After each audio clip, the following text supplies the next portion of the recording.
Well, welcome to the harmonica solo, I suppose. Oh, here we go again now. Well,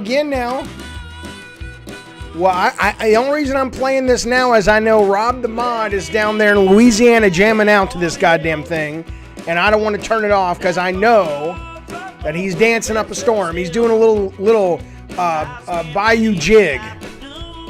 You're here for Batgirl? Oh, I don't blame you. I'll be right there. Hang on, fellas.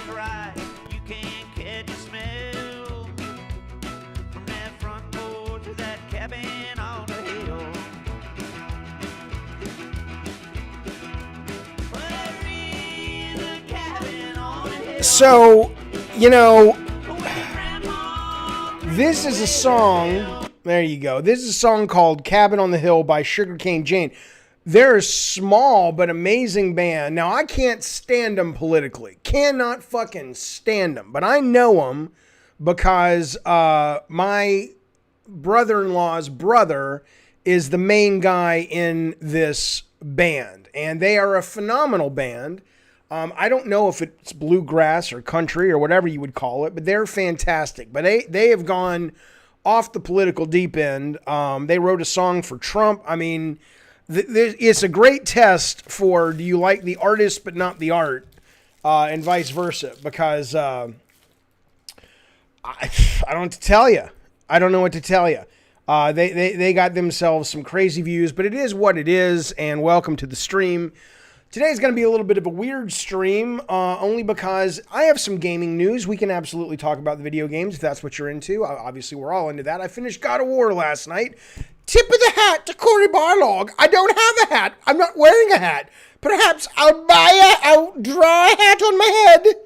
I'm going to draw a hat on my head just because... Oh, wrong direction. There's a hat on my head. And now I'm going... Oh, that's terrible. And now I'm going to tip it to you, Cory Barlog. It's very good. It's a great game. I really enjoyed it. I had some issues, but I really, really fucking enjoyed it. Hello, Angel. So, no, look, man, we can talk video games. It's permanent. Yes, it's permanent. It will never go away. It's just a fucking marker, dude. It's called Soap in a Rag. Check into it. But anyway, so... we can talk video game news. Obviously, if you're an American, doesn't even matter if you're an American, wherever the fuck you are. It looks like a hate symbol. Oh, shit. Well, let me fix that. I don't want it to look like a hate symbol. Let me scratch it out there. Now it looks like Ash Wednesday or something, right? But, so wherever you are, this is just crazy fucking news about what's happening in America. So we obviously will and or can talk about that. The latest update is Congress has gotten back together. The Senate has gotten back together, and they've said, let's keep counting the votes. Are they going to have the whole place stormed again? Who the fuck knows, man? Who the fuck knows? But we can talk about that as well, because how could you not talk about that, given that today is historic here in America? So really, whatever you guys want to talk about is it's free chat, like the Batgirl says. I will start with some video game news just because that's sort of what we do here. But again, if you guys want to relatively quickly roll into politics or really whatever the fuck you want to talk about, we can absolutely do that. But first, let's just talk a little bit about the video game industry. I want to say something amazing that happened today, and I want to tell you how it relates to PlayStation. Let me, I'll tell you what, let me blast through. Oh no. The woman who died, who got shot today, was from San Diego, which is where I'm from. She's a 14-year Air Force veteran. Oh shit. Okay. All right. You know what? What do we talk about first? Do we do some gaming news? Do we do some gaming news, or do we do some fucking, do we want to talk politics? God damn it. It's hard, man. It's hard to know. It's hard to know what to do, but I'm going to rise to the challenge, and I'm going to get the gaming news out of the way. So all the people saying, talk about the 25th Amendment, talk about, is this a coup, all this shit, save it. I want to talk to you about it. The phone lines are going to be open all night. Greed is good. Greed is right. Greed works. Is that Donald Trump out here calling? The phone lines are open over on the Discord, so if you want to call in and share your opinion and debate and discuss with your old Papa Jaffe, I'm here for you. But first, let me get to that very generous super chat that just came in. Then we're going to talk about an amazing company that went public today, where they're about to go public. I want to tell you what they're valued at, and I want to tell you why I think it predicts the coming of a crash for PlayStation. Come on, Jaffe, don't be hyperbolic. I know, I'm probably being a little hyperbolic, but it does represent a shifting of the video game landscape, and we're going to get to that in just a moment. This is from a good friend, Christian Anderson. He says, look, man, I grew up without the internet in my home, but I was still able to play video games like the God of the War. Is it unreasonable of me to expect developers, publishers to sell me games that are complete, at least not broken, relying on patches in themselves? That is Christopher Anderson. It's a good question. It's attached to a very generous super chat. Thank you for that, sir. That's mighty. Well, there's the word for you, generous. I appreciate it, bud. Well, my answer to that question. Okay. Well, you have two questions there, right? The first question is it unreasonable for you to expect developers, regardless of if you grew up with or without the internet? I did as well. I went and I bought the Atari carts and the Super Nintendo and the Nintendo carts and the Genesis carts, and they just worked. And if they didn't, they went back to the store. But you grew up without the internet, and you're asking if it's unreasonable to expect developers, publishers to sell you games that are complete, at least not broken, or relying on patches. So there's kind of two different questions there. At least not broken, you goddamn right. You goddamn right. You should expect that, even to the point, and I don't know much about, because I haven't read it, the lawsuit. There's a class action suit, which we all predicted would come, that is going up against Cyberpunk 2077. I don't know if it's pure ambulance chasing. I don't know if it's to teach them a lesson with the hope of punitive damages in a jury trial. Who the fuck knows? Certainly not me. But absolutely, the idea of somebody selling you a product, be it a video game or a car, that they know good and well doesn't work, that's unacceptable, and those companies should sort of face the consequences, whether they be the consequences of capitalism, where people just stop buying their shit, which I think you see sometimes happening with Bethesda lately, with all their kind of, buggy games they've been launching with, or you see it potentially like with CD Projekt Red with a class action lawsuit. So, and maybe even both. So your number one question is, yeah, no, it's absolutely reasonable for you to expect what you buy to work. The second question is a little different, right? The second question is, does the game, you're basically asking, is it unreasonable for you to expect to buy a game that is not reliant on a patch? Well, reliant is kind of a subjective verb. If you mean reliant, like without the patch, the game doesn't work at all, then you're getting into some interesting subtleties there, because there are games that say, look, we require you to have an internet connection, and we require you to have this much memory set aside for this game.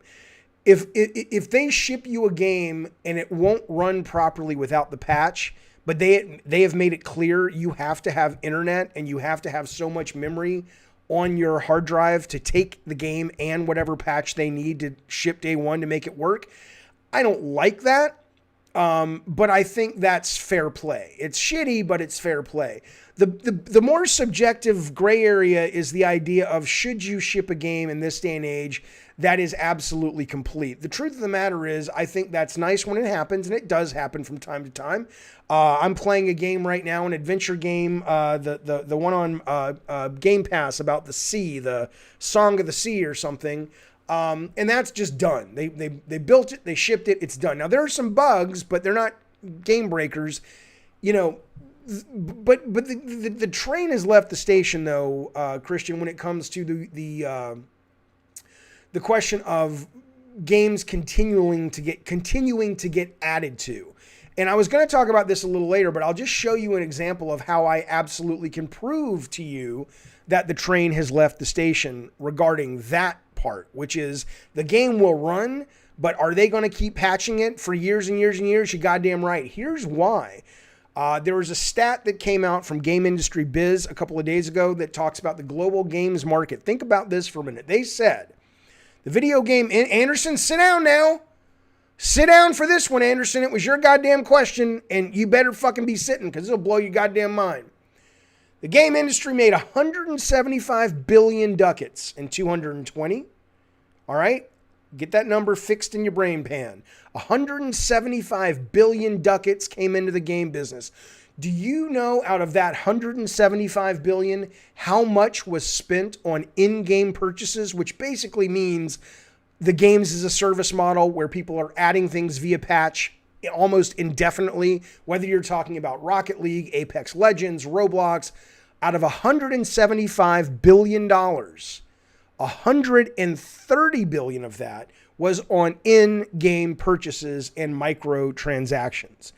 Absolutely amazing. The vast majority of the money spent was on microtransactions. So your second question is it unreasonable for the game to basically just work and never need a patch or never have a patch out of the box? No, that is unreasonable because the money, I mean, here's the story. The money is in, the Pandora's box has been open. The toothpaste is out of the tube. The cat is out of bag. The penis is out of the vagina. Whatever you need me to paint in your mind as a picture of how this situation ain't going backwards. There is your answer, pal.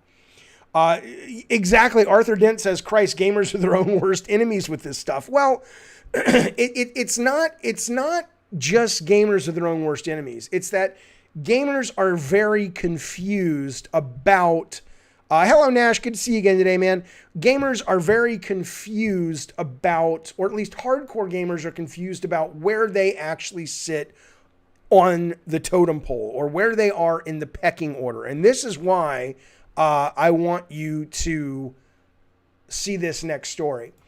Roblox raises $520 million, and they're doing it because they're about to go public. And it's a direct listing, but it's still, they're going to be able to, the stockholders can directly sell their shares to the public. So it will be a public company very soon. This company is valued at 30, give or take. Well, it's pathetic. I'm rounding up $500 million, but there you go. This company is valued at $30 billion. The company, the game, because they only have one product for the most part, $30 billion. Now, the reason I bring this up as it relates to Christian's question and what I want to talk about with PlayStation is I want you to understand the scope, the size of what is happening outside of the mainstream core gamer mindset, right? My kids are all into Roblox. My kids are 17 and 15. We're not talking 6-year-olds anymore, although they were into these games then as well. Although it wasn't Roblox at the time, but it was something similar to it. I want you to know how much money this company made. This company last year, first off, let's talk about how many people log in a day, okay? So on a daily basis, everybody talks about, Uncharted 4 or was it Uncharted or almost it'll be Spider-Man soon. The biggest selling PlayStation first party game. It sold 22 million copies. Oh my God. And that's impressive. That's impressive. Do you know how many motherfuckers, this is not have registered accounts. How many motherfuckers log in every single day and are active on Roblox? Uncharted sells, let's just be generous, 25 million copies. 31 million people per day. That's 25 million Uncharted's over its lifetime. There's 31 million people every single goddamn day of the week are logging in and playing this goddamn game, right? So all I'm trying to say is good. Greed is right. All I'm trying Greed works. You goddamn right, Chai Tanaya, and I will get to your great super chat in just a minute. All I'm trying to do is set you up for this next little piece of news coming down the wire, which is PlayStation brand is, quote, in decisive decline in Japan, research firm claims. Now, this particular research firm is, they're like any analyst, they're hit and they're miss. We don't fucking know, But here's his point. His point is that the PlayStation 5, other than PSP, has sold less in its first 6 weeks than any other PlayStation brand in the history of the brand, okay? Now, we obviously understand that there is a shortage, and we obviously understand that even in Japan, you can't walk into any store and buy a PlayStation. And so this guy was asked that. He's saying, well, how can you judge that based on the fact that they are supply constrained? And he says, well, part of it is my job is to read the tea leaves, but he's also saying, I look at Sony's actual behavior. They've shipped in a lot less, right? So in America, let's say they are supply constrained in America, and so they have shipped in, I'm making this number up, it's just a scale, it's not literal. They have shipped in, let's say, 2 million pieces of hardware to America. They've shipped in 3 million to Europe, and they look at Japan and they say, let's send them 350,000, right? That's what he's saying. He's saying, yeah, of course you can't walk into any store and get a PlayStation. They're selling out. But you have to look at the behavior of Sony. You have to look at the fact that their trailers, their international trailers, are no longer dubbed in Japanese. You have to look at the fact that they've changed the controller to be universal with what the West likes, not what the East likes. And you have to look at the fact that they have shipped in way fewer pieces of hardware to Japan, which used to be one of the key territories, than to any other country. Now, any territory. Now, this obviously runs counter to what Jim Ryan said recently, but what's the guy going to do? Tell you the truth? He's a businessman. He's doing PR. He's going to say what he has to say. He's got his own agenda. He's not a politician, even if he was. But his job is not to be truthful. His job is to make money for people who have stock in Sony. So the point of all this, though, is that I have a theory, and I'm not. You guys know what did I do for 7 hours last night? What did I do for 7 hours last night? I played God of War on PS5. I love my PS5. And I can't even argue this with you guys anymore, in the sense that it's like, if you're a moron watching this stream and you think I'm anti-Sony, just fuck off. Fuck right off. Turn off the stream because you don't understand nuance. I'm getting into a theory of business here based on my 20 plus years in the industry and based on being a relatively intelligent human being walking around the planet. Relatively. I'm no Mikey Pachter. But I can put some ducks in a goddamn. Think about this for a minute.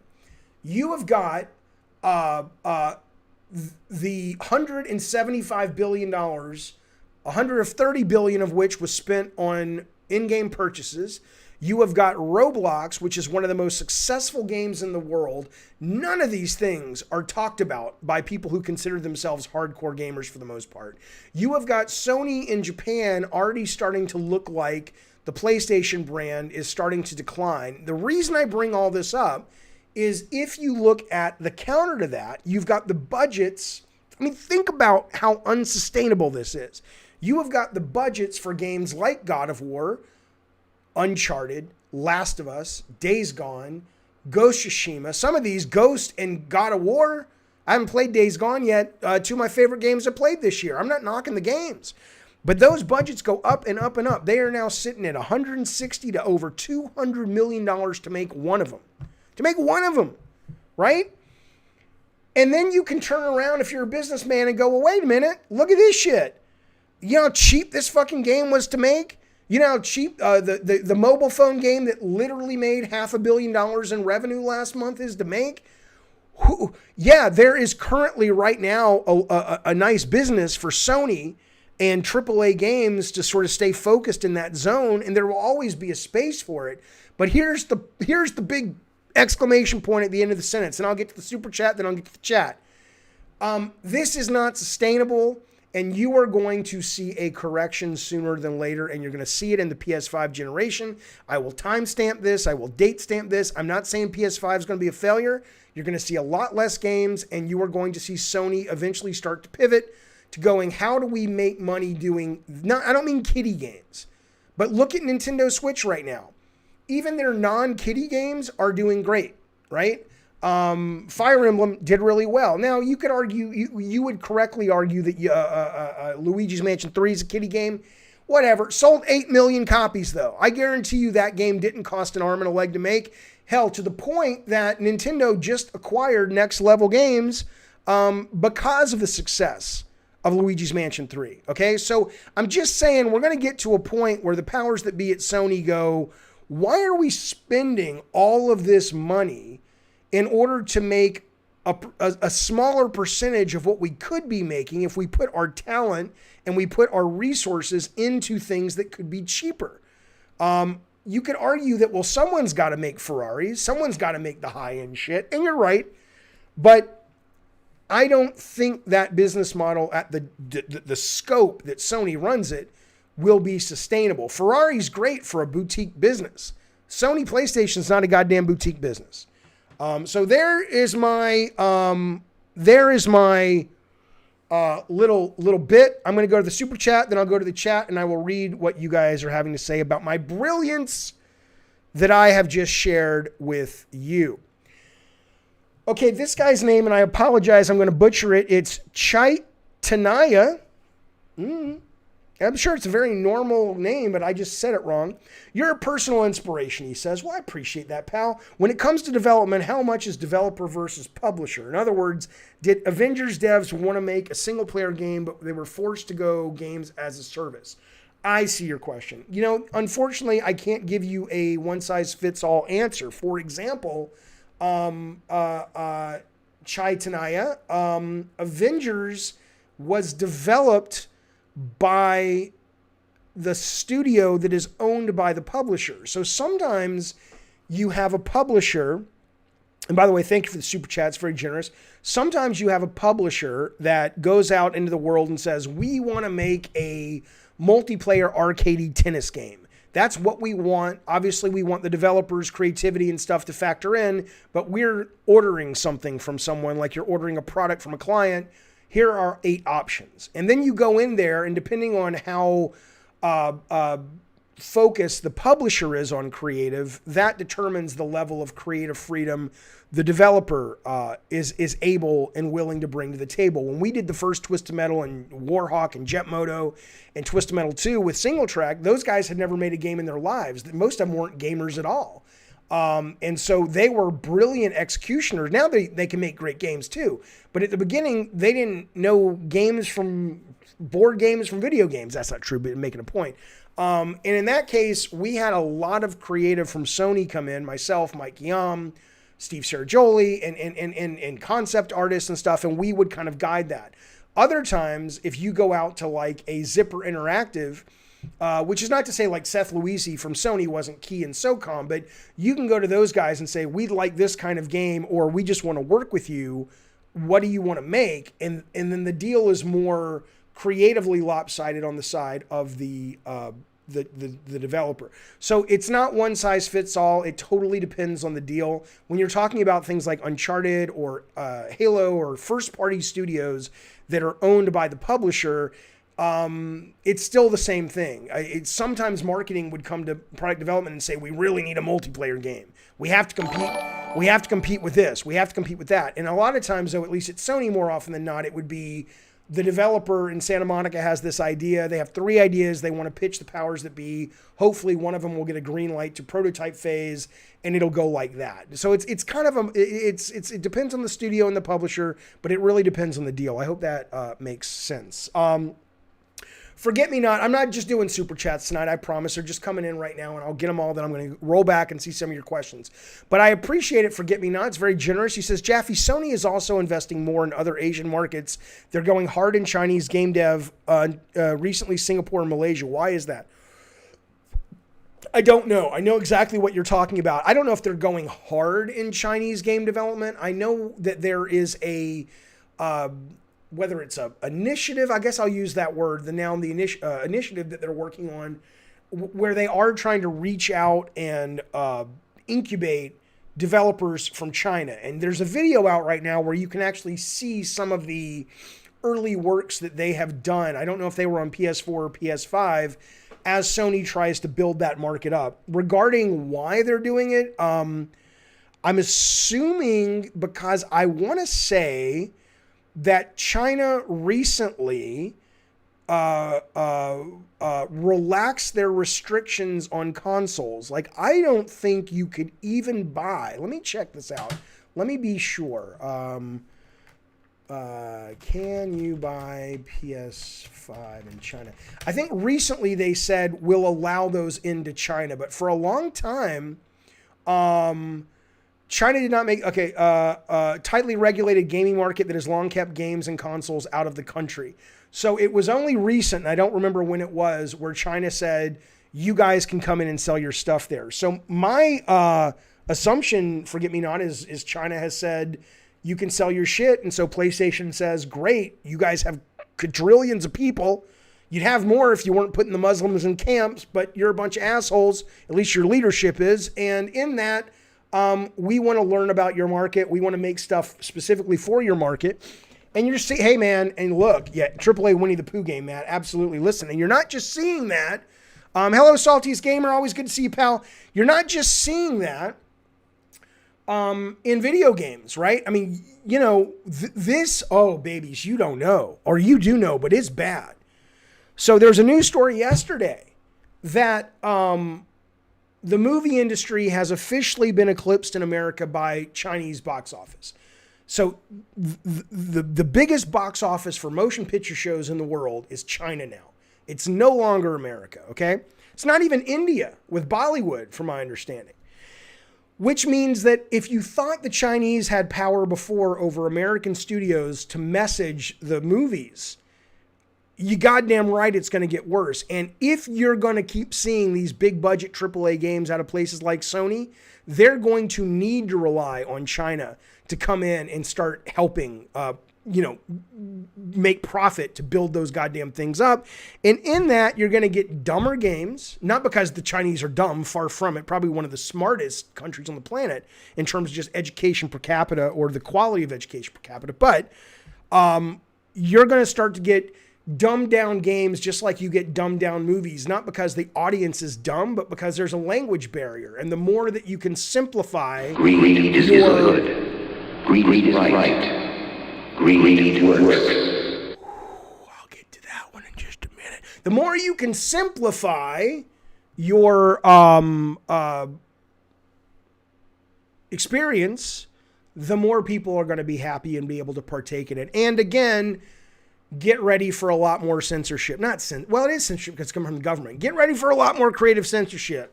You thought it was bad when we cut the endings out of Twisted Metal? Black for Europe? I don't think those would fucking fly in China. You kidding me? All right, Jaffe, your PAX keynote. This is from Chris Daly. You guys in these names, come on now. What am I supposed to do with that? I'm going to call you Allie. I'm going to call you Kirstie Alley. Kirstie Alley rolls in on their Prius with a super chat. I appreciate it, Kirstie Alley. And they say, Jaffe, your PAX keynote from 2011 popped up in my recommendations on YouTube last night. As it should, sir. I pay good money for that to keep popping up. It was very inspirational and had no idea you went to USC. I am currently a student at USC. Any good stories from USC? Yes, a lot. I loved going to USC. What are you studying there? I was absolutely not a good student. I didn't give a fuck about getting an education. I wanted to go there because I wanted to become a movie director, make my own movies, be discovered. Thank God I met my wife, who became my ex-wife, but we had kids and all that. It was a great experience. There's many stories. I'll tell you one very briefly. I'm shooting a movie freshman year. I worked at the cinema school. I never got into the cinema school because my grades weren't good. Go figure. And I have access to all the keys and all the sound stages and everything. So it's 11 o'clock at night. I'm totally commandeering the entire fucking cinema school, and we're shooting a movie. It's a terrible fucking movie. I'm a terrible film director, but we're shooting a movie. And we pull up our equipment van to the loading dock in the cinema school, and there's a big fucking stretch limousine there. And I'm like, motherfucker, I got to get my van in there because not only is the equipment in there, but we're doing a shot in the front seat of the van because it's about a guy who goes on a date with this girl, and we got to shoot from the back of the van into the truck. And I go up to the limousine driver. I say, hey, I appreciate you got to park here, but could you park somewhere else? We're shooting a fucking movie, and this is, after all, the cinema school. He says to me, sir, the people who I drove here tonight not only are responsible for the success of the cinema school, but they could probably buy this cinema school and this university at least 5 times over. I says to him, are you telling me you got Ricky Schroeder in that car? He says, that's a good guess, but that's not who I was talking about, sir. I'm like, let me think. I said, are you talking about Lil Steven Spielberg and Lil George Lucas? He says, yes, I am indeed. And I just go wide-eyed because I have been a fan of those two gentlemen since I was 7 years old. And not just a fan of Steven Spielberg. I idolize that motherfucker. So, me and my producer, after we've shot a couple of scenes, which were terrible, we're like, let's go see if we can meet Spielberg and Lucas. And we run, because they're at a fundraising function at the campus. And we meet them. We walk up to them. We say, hey, fellas. I didn't call them that. I said, hey, old so-and-sos. We're shooting a motion picture. And we're students and we're tired. We've been shooting for 4 days. We're exhausted. on your way out, because we're right by your limousine there, would you mind walking by and coming and seeing our cast and crew and just saying hi? It would pep us up. It would mean the world. They said, sure, well, Spielberg said, sure, we'll do that. George Lucas looked like he wanted to crawl into a corner and die. My understanding is he's a terrible introvert. He doesn't like people. Fine. So me and my producer run back like a goddamn flash from the goddamn Barry Allen show on the CW to get back to the crew, and we say, you have no idea what's happening. We have a special surprise tonight. And an hour later, here comes Spielberg, here comes Lucas, here comes Tom Holland, not that Tom Holland, he wasn't born yet, the guy who invented THX, the sound system. And I mean, Spielberg's on my goddamn set at USC, at the cinema school. And I was gobsmacked. I couldn't talk, I couldn't breathe. It was probably like some teenage girl meeting Elvis back in the 50s. I barely remember it. I have pictures to prove it happened, but I barely remember the goddamn thing. And he says, well, what's your movie about? Walk me through the shot. Oh my God, man. Oh my God, man. A, it was a terrible story. And B, you're Steven fucking Spielberg. So that is a USC story. And now we will move on to the chat. But I appreciate the super chat, Kirstie Alley. And I appreciate your question. And I hope you have a great time at USC. Is it made up or real? It's fucking real. I have pictures. It's Bacon Magma. Bacon Magma, you got your truck. I'm glad. It's absolutely real. I'll pull out the picture of me meeting Spielberg and Lucas.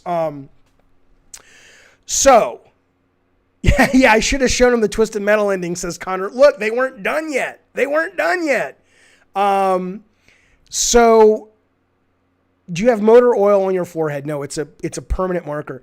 What would Lucas say if he saw Twisted Metal's endings? He would say, well, they're like poetry, really. You see, they have to rhyme. I don't know what he would say. He'd probably say, you're great. You should direct Phantom Menace.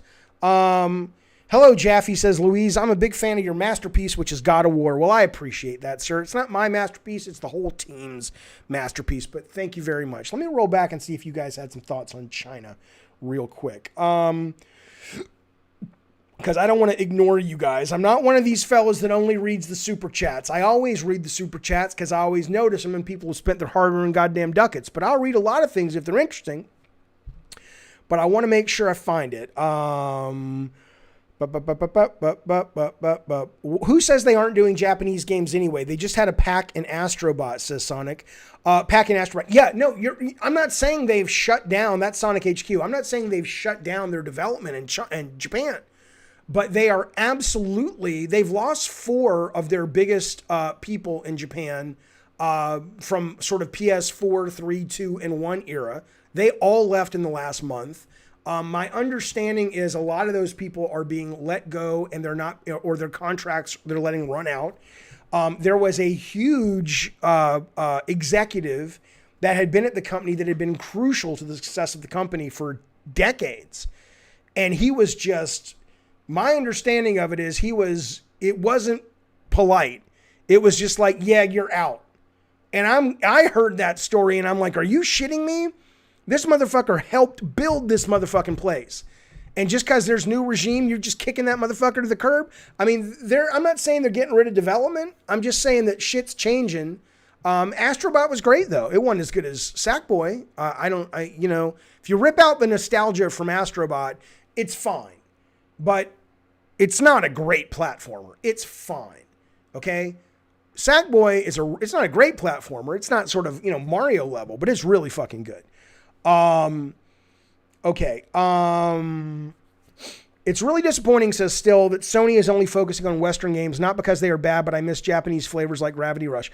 Well, again, though, you will see that, but you're going to start seeing that in the smaller game space. The funniest thing about this, and gamers have been sort of spoiled, and not in a bad way. I'm not like being like a dick. It's how could you not?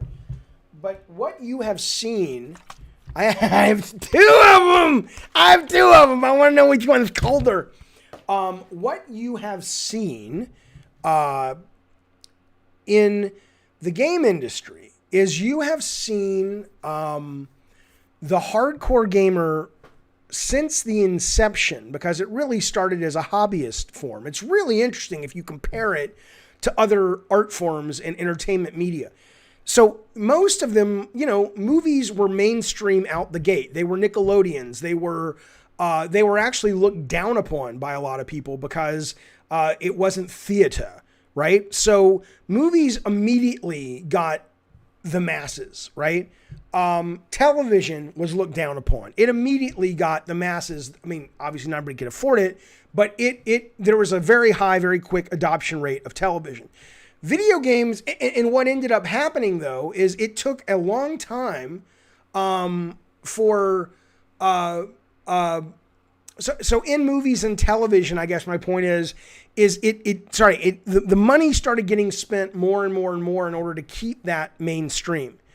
And what you saw are the people that really love storytelling and cinema language and episodic television.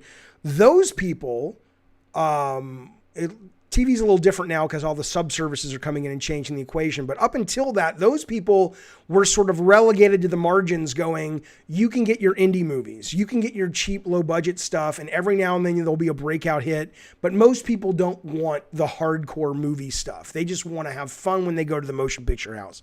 Fine.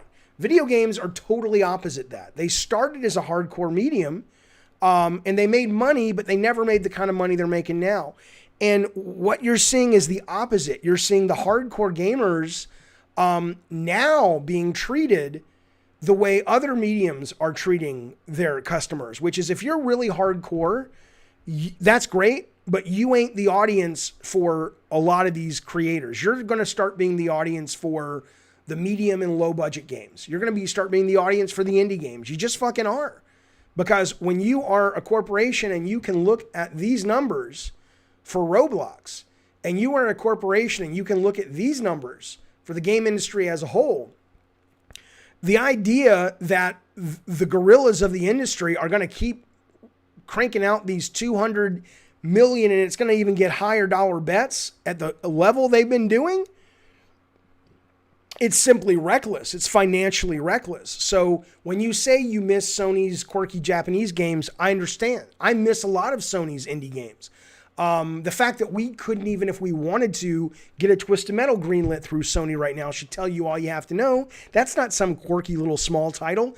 Back in its day, it was one of the biggest titles on the PlayStation, and even towards the end, it was still profitable. You couldn't even think to get that greenlit now at Sony. That's not good or bad. That's just how different they are as a company.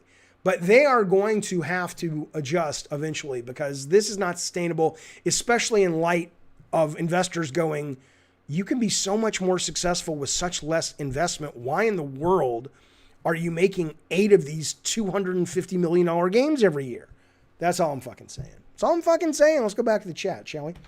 Jaffe got hair dye recommendation from Rudy Giuliani. No, I didn't. Please tell you this is paint and not blood. Who the fuck bleeds black blood? You moron. It's permanent marker. Do you think there's too much third-person open world overused game design trope, says Dexter? Yeah, well, I do for a couple of reasons, but I absolutely do. Partially because I think that's a genre that needs some adjusting and some fixing, and I talked about that a little bit on my sort of top 13 games of the year when it came to Ghost Tsushima, which was brilliant, but it totally got hampered by the tropes of that particular genre. But I also think that's what you're getting. I mean, seriously, I don't think anybody in this chat, unless you're just a fucking masochist, would do much different than what Jim Ryan and Herman Holst are doing. I'm not kidding you with these budgets, guys. I'm telling you, I know what these things cost. I know not all the games yet are costing $200 million, but there was a Sony game released last year that was a little bit over $200 million. And I know that a lot of them are at 140, 130 to 160 million. So imagine yourself sitting in the chair where you are having to make those decisions. The risk is massive because the loss, I mean, look at Cyberpunk, man. I don't know if Cyberpunk will ever make their money back. Cyberpunk literally came out this week and they said, do I have this up? Look at this. Look at this. I don't know how much Cyberpunk cost. Look at that. Steam data suggests folks drop Cyberpunk faster than The Witcher 3. There's actually a percentage. 79% drop isn't as typical for CD Projekt Red, who has a strong long-term player base. Now, that doesn't mean they can't bring it back, But the point is, when you have a miss, and Michael Mumbauer was on the stream a couple of weeks ago talking about this, when you have a miss at this scale, it's a big fucking miss. So to your question, what do I think about open world game design? I think if you're Jim Ryan, if you're Herman Holst, you probably look at the map and you say, this is what's selling. We obviously want to, fold in our creativity, our storytelling, our special sauce, our secret magic sauce. But look, this is what the kids like. And I think you're going to see more and more of it until you already, you stop seeing more and more of it because people stop buying it. I understand Cyberpunk was profitable, Sid, the day it shipped, or even before it shipped. They were profitable on pre-orders. But whether or not the lawsuits and the refunds, and not just the refunds from Billy's mom down the street that, you sold my kid a shitty game, I want my $60 back. But Sony's delisting it from their services. Microsoft didn't delist it, but they pretty much put a warning up like, you might want to think about buying this fucking game twice. I wonder how much they've actually made versus the refunds that they've had to suffer from it. But yeah, I mean, you're right. Before it shipped, it was profitable, but that was on the goodwill of The Witcher. I guarantee you if Cyberpunk 2078 comes out, it ain't going to be profitable at first. Hopefully it will be if it's great, but it's not before. Oh, and then, yeah, I mean, they had a drop in stock, says MJD. Yeah, the founders of that company lost over $1 billion in their stock price, not the company stock. I mean, yes, that too, but personally, they lost over $1 million in a day for Cyberpunk when that came out. So, Jaffe says, DX Pones, have you heard about Sony Santa Monica working on a second game outside of God of War, considering all their recent hires? Yes. I have heard about that. Is that all? Yeah, I've heard about it, but everybody's heard about it. There's a rumor, and I would never give away inside information, but there is a rumor that Sony Santa Monica is making God of War Ragnarok. That's not the rumor. We know they're doing that, and that they are trying to spin up a second team. That is all I have any interest in speaking about. How much of any drama is clickbait sensationalism, says Maddie Demi. A lot of it is sensationalism because people are trying to make their ducats, but that doesn't mean the information is false. That's what I kind of get a little riled up about sometimes when people accuse my videos on YouTube of being clickbait. Clickbait to me is a lie. Clickbait is come inside and see the secret plot of Spider-Man 4 that's coming out. And then it's like, not really. This is a cookie recipe, but I wanted to get you in here to watch my video. That's clickbait, right? But clickbait is not sensationalism. Sensationalism has been selling news since the very fucking beginning, since well before probably a little newsy dude stood on the news corner and said, extra, extra, read all about it. World War I is coming to an end. That's the business. You got to get people's eyeballs. So sensationalism, I don't think is a problem if what's on the other side of the click is accurate based on what was promised. I think the clickbait thing gets really, people, I don't know, people just don't get educated as much as they should these days. They hear the word clickbait, they think they know what it means. Where's Batgirl? She already came and she said, I'm here and I'm enjoying all you fine folks, but I don't want to be here anymore because Caesar's coming and he scares me. He's too much of a goddamn man for Batgirl. And he left. She left. Sorry. Maybe it's a he. I don't know. Jaffe, do that to Corey so you get unblocked. Do what to Corey? I'm not blocked by Corey. I'm blocked by Phil Spencer, though. I've not played Red Dead Redemption. No. I just ordered me a new popcorn machine, Fred. Well, that's good, buddy. I'm glad. I've been making popcorn with Flavacol, and I've been making popcorn with coconut beta-carotene oil. Doesn't make the popcorn taste like coconuts. I hate coconuts. But it pops it up real nice and fluffy. It makes it look yellow, like the movie theater popcorn. And then you put the fucking Flavacol on there. It's not as good as movie theater popcorn, but it's pretty goddamn close. Eddie T says, hey, Jaffe, people are saying the events on DC were caused by Gamergate. We'll talk about Washington in just a second. We'll take a small little break in a few moments, and we'll get to politics, I promise. Because I want to talk about politics, but we still got some video game news. Yes, well, okay, so Reza, interesting. Reza says, hey, Jaffe, will you give Last of Us 2 a shot? So I have been vacillating regarding Last of Us 2. So every time I think I want to play it, like I was talking today on lunch with Jaffe, with a handful of the members, and I was like, I think I want to really play it because I want to be a little bit more wise talking about it, because I only played the first one, and I've seen a lot from the second one, but I haven't played it. And one of the guys, I forget who it was, is like, well, just be warned, Jaffe, when you play Last of Us Part 2, there's a lot of those things where it's basically a cutscene, but you have control of the character. So, you're standing in a room and people are just talking, and I can kind of wander around the room, but nothing's happening. I have to sit there and listen. And I'm like, dude, I hate that shit. And the guy says to me on the Discord, he says, yeah, well, prep it, bitch, because there's a lot of that if you're going to play The Last of Us 2. And when I heard him say that, when I heard him say, prep it, bitch, I got a little tingly in my nether regions. I don't know why. I need to talk to my therapist about that. That was weird. But also, after he said prep it, bitch, there's a lot more of that in Last of Us Part 2. I says to myself, I don't want to play that. That sounds miserable. So that's kind of where we're at with The Last of Us. Michael Myers, I'm not talking to you. You're a slasher. Actually, lanky Michael Myers. You're cool. Have you seen The Boys TV show? I've just started watching it again with my kids, and I like it. Yes, very much.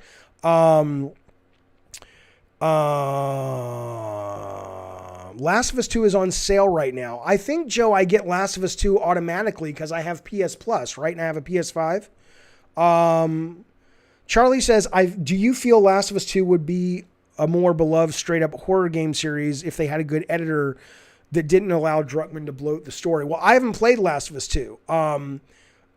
So I don't know. But look, here's the deal. Even though I stand by the fact that what's that smell? What the fuck is that smell? Oh, it's Hogwash. Hogwash has rolled into town, you old stinky fuck. How you doing, Captain Hogwash? Listen to me. I stand by the theory that The Last of Us 2 has been a sales disappointment for Sony. I don't mean it's bombed. I don't mean it wasn't profitable. I mean the expectations of that game, I think, were higher than what it ended up selling. Do I have proof of that? No. I'm just kind of looking at their sales compared to the first one, compared to where hardware was at a sell-through level, compared to where it was when Last of Us 1 was sort of ruling the roost. Maybe that's wrong. No one really knows. That's not in the know, but that's my theory, and I hope to find out some more information in the coming months. The point, though, is that people love the Neil Druckmann joints. They love the Uncharted. It was a huge seller. They loved The Last of Us 1. It was a massive seller, and The Last of Us 2 was a really good seller. So while you and I potentially might say, I don't want the bloat, a lot of people love it. I mean, I was at PSX, I guess the last PSX they had probably. And, I went up on stage with Greg Miller and Colin when they were still together and stuff. And I was like, it was nice, had a nice crowd, good interaction. And Neil Druckmann was right before me or right after, I forget.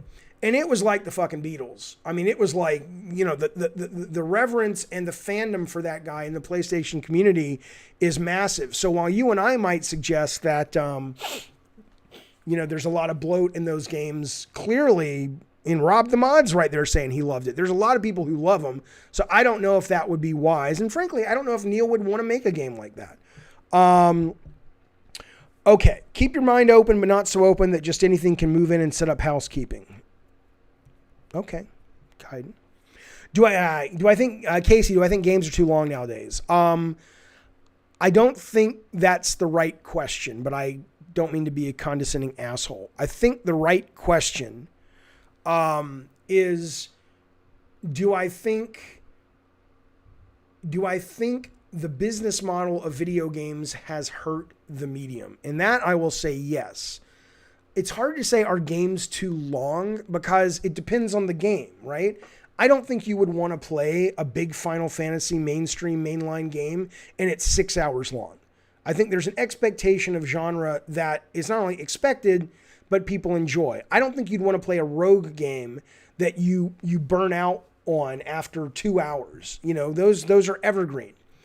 But if you're asking me, do I think most of the sort of cinematic story-based games or the Ubisoft games are too long? Yeah, they're way too fucking long. And I think they do it to justify the price point. And it's going away as we get into subscription models. It's going away. It's already gone away a little bit on the indie scene and the medium game scene with things like digital sales only. It's going to go away even more as we get into streaming and as we get into subscription models, right? There's this game I'm playing. Like I said, I'm playing this adventure game on Game Pass. Something of the Sea. What is this fucking thing called? Let me just bring it up. I want to show it to you. It's a really good game. I got to a bug in it. I was playing it the day it came out. I got about 75% through it. Call of the Sea. And then it didn't crash, but I got to a bug in the game that wouldn't allow me to progress. And so let me show it to you real quick. But this is a game that, and no, my credit card is not expiring soon. I've updated it 5 times. I cannot get rid of this fucking message. It'll come back every time I reload. But anyway, this game is really good. And I think this game probably runs about 4 to 5 hours. If this game was made primarily for a $60, $70 retail box, if they were to make it at all, this would be padded out the wazoo and it wouldn't be as good. So I think your question is an important one and it's a good one, but you have to kind of couch it in the stance of sort of what kind of game are you talking about? What is the intent? And is the length based primarily on business model or primarily on what is best for the product? Ideally, what you would do is you would roughly design a game, you know, in your head or on paper or at a prototype level. And before you even decide, is this a subscription game? Is this a subscription game? Is this a streaming game? Is this a retail game? Is this a $20 indie game on Steam? You would decide what your game is first. And then you'd say, this needs to fit here and budget accordingly. Victor says, did you play Hivebusters? I haven't yet. I'm very much looking forward to it. I don't have Game Pass Ultimate yet. I was going to wait and pick it up when I can find an Xbox S or X, but I haven't been able to find one yet. But I hear that game is great. It looks great, and it's only fucking 4 hours long, which is fucking perfect. I'm excited. Neil Druckmann games are only good when someone else is doing the writing. When he's on his own, it's garbage. Well, when has that been though? He had a co-writer on Last of Us 2. I think he had a writer on Uncharted. I don't fucking know. But I know Last of Us 2, he had 1 or 2 other people he wrote it with. Play the first game before making an opinion of what? Gears or Last of Us? I did play The Last of Us Part 1. Yeah, you can absolutely call in for sure. I did play The Last of Us Part 1. Good night, George. Good to see you, buddy, as always. What I always say about The Last of Us Part 1 is kind of what I'll say about Uncharted 4, which is I appreciated the fuck out of it. Incredibly well made, incredibly polished, but ultimately not my kind of game. And somebody in the chat earlier was saying the golden age of Naughty Dog, I forget how you worded it. It's already gone up the stream, but he's saying Naughty Dog's, with Druckmann, according to this guy, is at a low point. Now, a lot of people would disagree with you, but I don't. Oh, that's such a bad thing to say. If I'm business, it's Sony. Druckmann's the high point. Druckmann is the Mount Everest of Naughty Dog in terms of his era of making games because people love them and they sell like hotcakes. But for what I personally like, yeah, I liked the Jak and Daxter. I liked the Crash era, and I certainly liked the Uncharted 1 and 2 a lot more than what's come since Neil started ruling the roost. But again, so what? I mean, the guy clearly is talented as a goddamn, I got no analogy, but if it was Neil, he could come with an analogy. He's a super talented guy. People should be thrilled to have him, but yeah, this is not my scene. That's all I'll say. Hogwash says, what is on your head? It's a fucking, it was a picture of a hat because I was tipping my hat to Sony Santa Monica and I didn't have one and I drew one. But I drew it looking at the TV screen and somebody says, that looks like a hate symbol. And so I scratched it out and now that's what it is, you old fuck. Yeah, there you go. Rob's one of the fans. Rob says, hey, I think Druckmann stuff is the high of Naughty Dog. Yeah, and a lot of people do, Rob. Obviously, you are not alone. Hello, Crank. Good to see you. Let me see what else I got in the news. Let me take a swig of the old bubbly. One moment.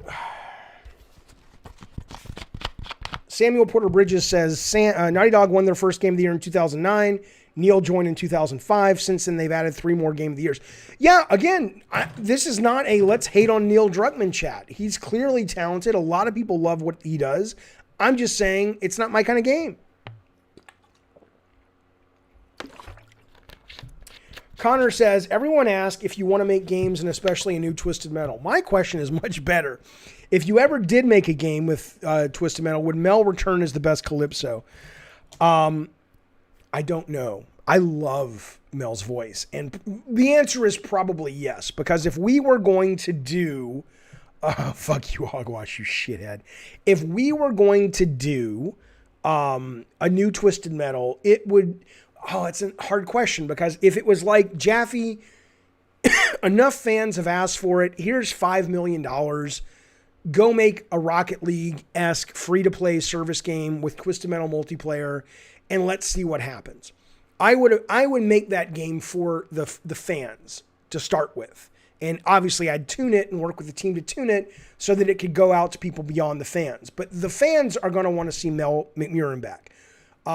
So yeah, I would bring him back. But what I will tell you, and I'm going to go off stream. I'm going to find his picture. I talked about this the other day, but I'm so fucking impressed. The guy who plays Calypso, the actor, he's a buddy of mine on Facebook. I'm stunned he's a buddy because the guy is a goddamn crazy conspiracy Trumper guy, but he's a good dude, smart dude, good actor. And you know, we don't always have to agree to like each other. Gee, here we go. But I want to show you this guy. I want to hire this guy just because I want to put him in something to show this motherfucker off. This guy, I want to show you, he has just gotten into crazy workout mode since the pandemic. And he posted this the other day. This guy has got to be 60. He's got to be fucking 60 years old. This is the guy who played Calypso in Twisted Metal 2013? No, I don't smoke. I have allergies. And so when I play with my dog, it exacerbates them and I get asthma through my allergies. I'm fine. Yes, I'm totally fine. Thank you, though, for asking. I appreciate it. So this is G. Russell Reynolds. He was Calypso. Here you go. That's Calypso on the right. He got buff after his quarantine. Think about that. I mean, how do you not? I'm going to cast that guy as Sweet Tooth at this point. Just like badass fucking athletic Sweet Tooth. I was watching you on the tester later today and you look super bored. It was a boring show to shoot. I can't speak to if it was a good, show to watch because I was too, engaged with working on it. But, anything that you shoot is mostly boring. It's just a boring process. Unless you're the director or an actor or something, I'd say 90% of that shoot was waiting around. So, okay. Do I just sit in Discord and chat to call in? So, there you are. I didn't even see you. Nope, I got you. Let me bring you on the show. This is, let me get the super chat first though. Victor says, is it safe to say DLC like Hivebusters could be the new norm and subscription services like Game Pass and Luna might be the new thing? I mean, those are two different things you're describing. I absolutely think you're actually describing three different things. Hang on. Hello, Proto V. Always good to see you, buddy. You're describing three different things. You're describing DLC, right, that is more meant to be played in a couple of hours, standalone, kind of like what Uncharted did with Lost Legacy, what Gears is doing with Hivebusters. Is that going to become the new norm? I would imagine it's going to become more prevalent as studios want to reuse a lot of the assets on these $150+ million games that won't cost as much to release something new to the same audience for a little less money. Subscription services is Game Pass. Luna is a streaming service. I think all of this is going eventually to Luna, right? This is all going to, it will be streaming, it will be subscription services, and because it is a subscription service, the vast majority of games that you see on there will not be required to be 15, 20, 80-hour mega games. They'll be a 3-hour cool new action adventure with the brand new hero from Naughty Dog. And if people love him, they'll make another one. And then maybe they'll make a big one that lasts for 15 hours. But you're going to start, that's eventually where we're going, and we're accelerating getting there. Game Pass is coming out very soon with their streaming version, which they already have in some places. It's coming out on iOS and PC and on televisions, just if you get a stick this year. You can literally get a stick. This is a Taco Bell packet. That's not what I'm talking about. But you can get a stick about that big, shove it into your, I guess it's the USB port. I don't know, where you shove it into your TV. And you basically are streaming the highest end version of Xbox PC games that you can get. You don't need a console. You just need that in Game Pass. That's exactly where we're going, but we're not there yet. Has Greg Miller ever contacted you to be on one of his podcasts? Let me tell you something, a story, Christy Alley. Greg Miller, I think Greg Miller is upset with me or just has written me off. So the very first stream I did 2.5 years ago at this point, whenever it was, Greg Miller was there. He didn't call in because I didn't have that set up yet, but he chatted in. And he's like, "Hey, Jaffe, how's it going?" Really friendly and all that. And then about a year, and then I didn't talk to him since then. Hang on. I am good, Oliver Thomas. How you doing? So, and we don't talk all that often, so it wasn't unusual that I hadn't talked to him in about a year, especially because, I didn't have anything to promote, and that was usually the basis of our relationship, is that Sony would set me up with a call with Greg or whatever. And we were going to do a Drawn to Death kind of funny appearance. I was going to go up to San Francisco, and literally the day before, the news that Colin was leaving dropped, and that whole thing got, shut down. So I go on Colin's show about a year after that. And on the show, you can hear it on his podcast. It was one of the fireside chats. I'm asking him, I'm like, can you tell me what happened? I swear I don't have COVID. I might. I don't think so. I feel fine. And I think it's just the allergies, because it's also my nose is itching. Can you tell me what happened with you and Greg? And he says, "Oh yes, I'll get you in the voice chat in a second. Can you tell me what happened with you and Greg?" And I says that to him, and he tells me, and I'm like, "Oh, interesting," and that was kind of it. And I was just kind of like, okay, I was interested, and I've, Greg even posted something about 8 months ago going, "Hey, we want real talk here." It was a tweet. "Tell me what you don't like about Kind of Funny." Like, he was actually looking for, feedback. And I wrote in and I said, "I've always loved what you guys do. It's fun. It's inclusive, blah, blah, blah." I said, "But lately it seems very vanilla. It just seems like you guys need a little bit of a little bit more edge again." And I wasn't saying hire Colin back. Colin's got his own fucking empire he's building, if you haven't seen the news. But I was just kind of like, hey, it's, you're asking for constructive criticism. I wasn't being mean, but I was just kind of like, you guys are getting a little everything's great. Everything's happy. And it starts to feel a little disingenuous, right? Well, I haven't heard from the guy since. So my take is the guy, I don't think the guy, I may have upset him. And maybe that's not true, but you'd think I would have heard from him, given that I've heard from him in the past. But I do like Colin. I am going to do something with Colin this year. We talked about it a couple of weeks ago, but what that is, I don't know, and he doesn't know. We're just kind of kicking it off.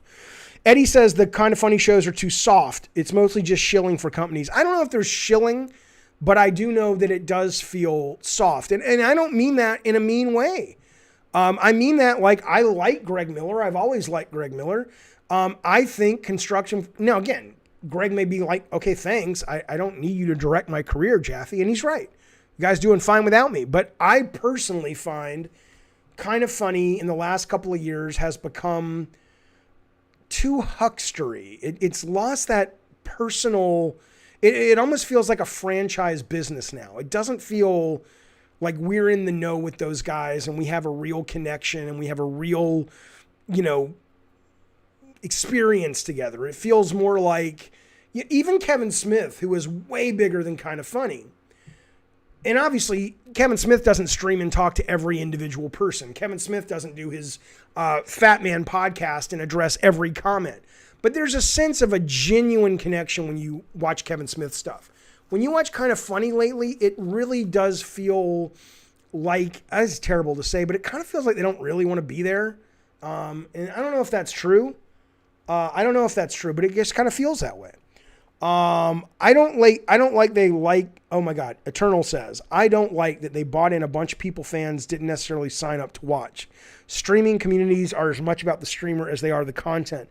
Well, I mean, that's true, but ultimately you are going to have to bring people in. And so whether or not you like who they brought in is an absolutely valid criticism.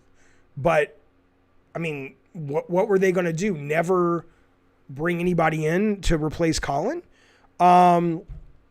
Yeah, Christy Alley says they lost the feeling of four best friends in their spare bedroom, probably because it's not that anymore. That's true. Oh my God, it's marker on my forehead. It's permanent marker. That's all it is. That's all it is. I'm bringing in my buddy Repadusky. Hi, is this Repadusky? What's up? Hey, Repadusky, how you doing?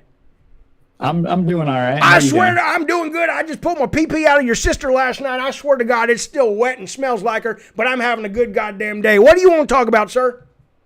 I didn't realize I just walked into a Western brothel. I tell you what, you didn't know what you walked into.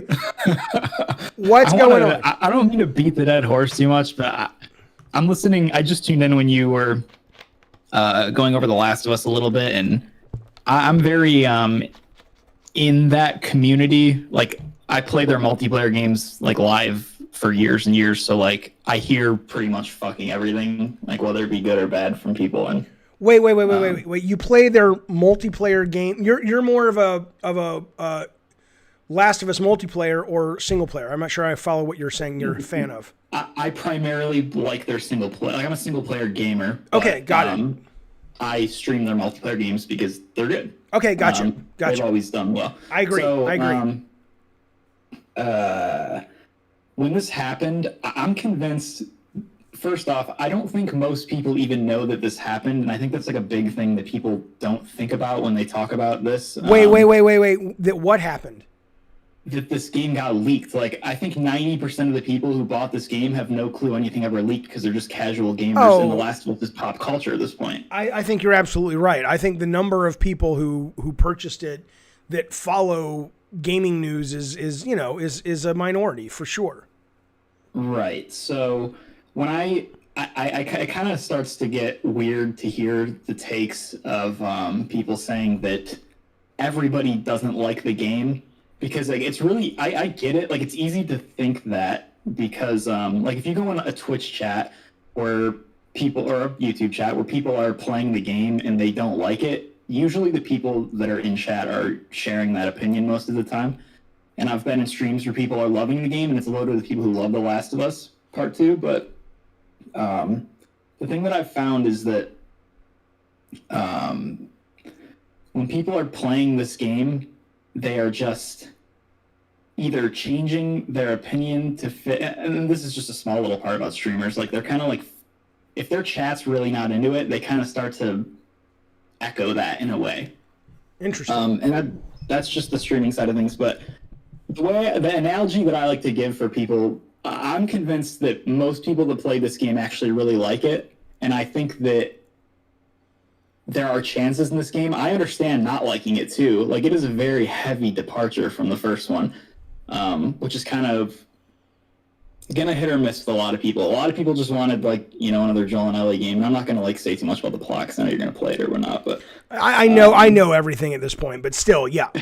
Okay, so I think, like I said earlier, the 90% of people who have have no clue this game ever leaked, and they just picked up The Last of Us Part 2 because it was the next game that, like, the people that play Last of Us Part 2, they play Uncharted, they play God of War, they might not play, like, you know, indie games, stuff like that. They have, like, the big blockbuster games. That's right. But I like to look at it as Amazon reviews.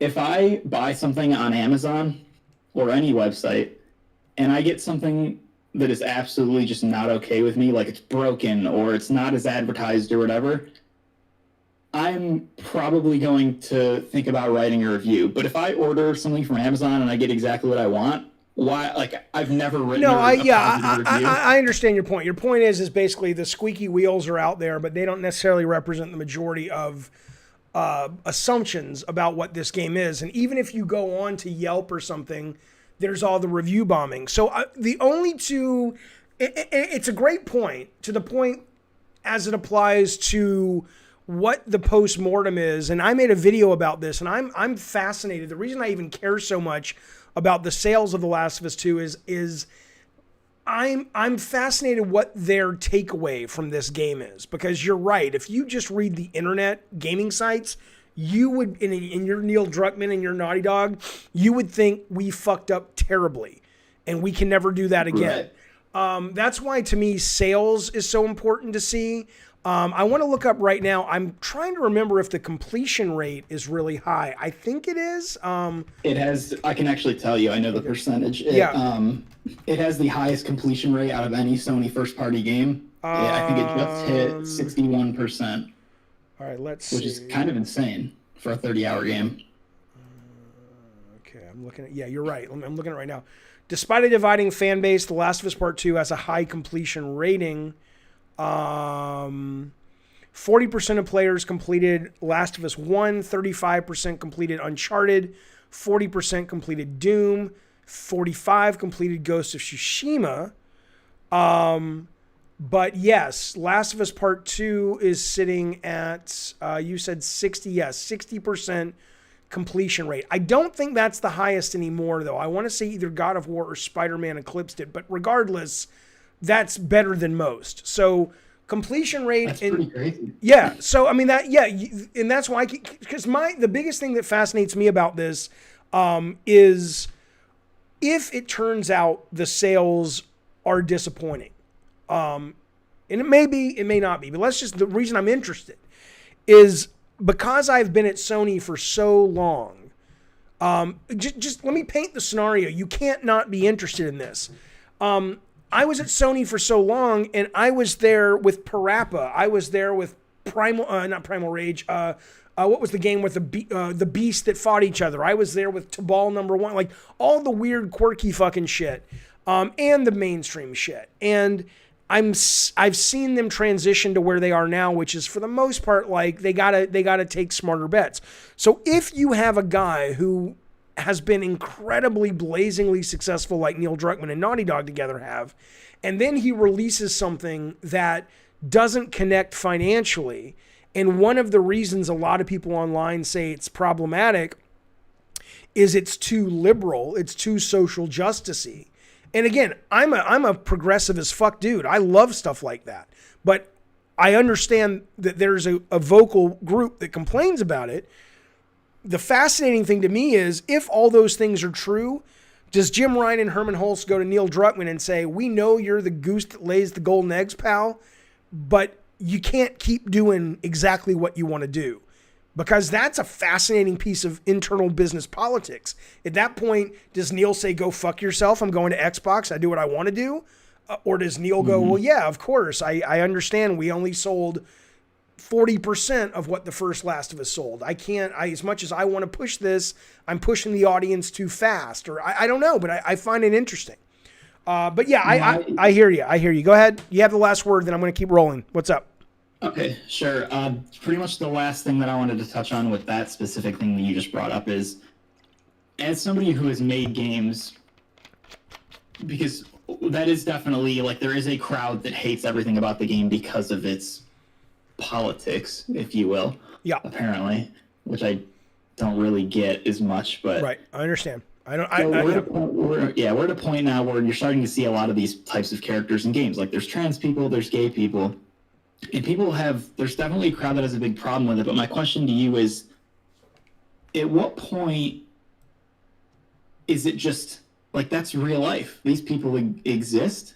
So like when I see that in The Last of Us, like I don't really think about it too much. I'm like, oh, I know gay people. Yeah. I know a trans person. So at what point is there going to be a differentiator between, oh, that's shoehorned in, or that would exist in that world? Like, where do you, don't give me I'm not looking for your address or your zip code, but what part of the world, where do you live? Like what city are you in? I live in Western New York, Buffalo, Rochester. Okay. So it's urban-y. Sure. Well, I only ask because like I grew up in Birmingham, right? And I live in San Diego and I've lived in Los Angeles. And I think for people that are around people who are openly LGBT or people who are around a lot of different races, for us, it is normal, or it is becoming more normal, thank God, because the people, not the races, of course, they've always been out because that's what you are visually. But, LGBT folks, thank God, are beginning to be much more comfortable with it. And I see my kids in their generation, it's not even a thought to them. They don't care. And so the more you see it, the more normalized it becomes. So we don't bat an eye. But if you're somebody in a mostly kind of white town, that doesn't have a lot of diversity, it's probably going to feel shoehorned into you. And sometimes it is shoehorned in, but that's not a bad thing. I mean, sometimes, it's bad if it feels shoehorned, like it's bad writing. But a lot of businesses say we have to consciously, it's a chicken egg thing. We have to consciously push for diversity because we don't right now have the world's best diverse workforce in video games. I've said many times when we worked at Bartlett Jones and we hired everyone, we had a trans person, we had a couple of gay people, we had a lot of women compared to how small we were. We had straight dudes, we had pan dudes, but we we had Asian people, Indian people come in for interviews. But the one type of person, we never got male or female, LGBT or straight. We never got a black person ever come through the door and say, I want to work with you guys.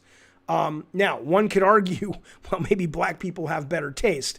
And they were like, I don't want to be, but that, assuming that wasn't the case, because the game hadn't come out yet, we never once had a black person come in. So the idea of having to consciously push diversity in order to bring in more people to the fold, both as players and as creators, sometimes you do have to make a conscious choice to do it. And sometimes it just happens organically.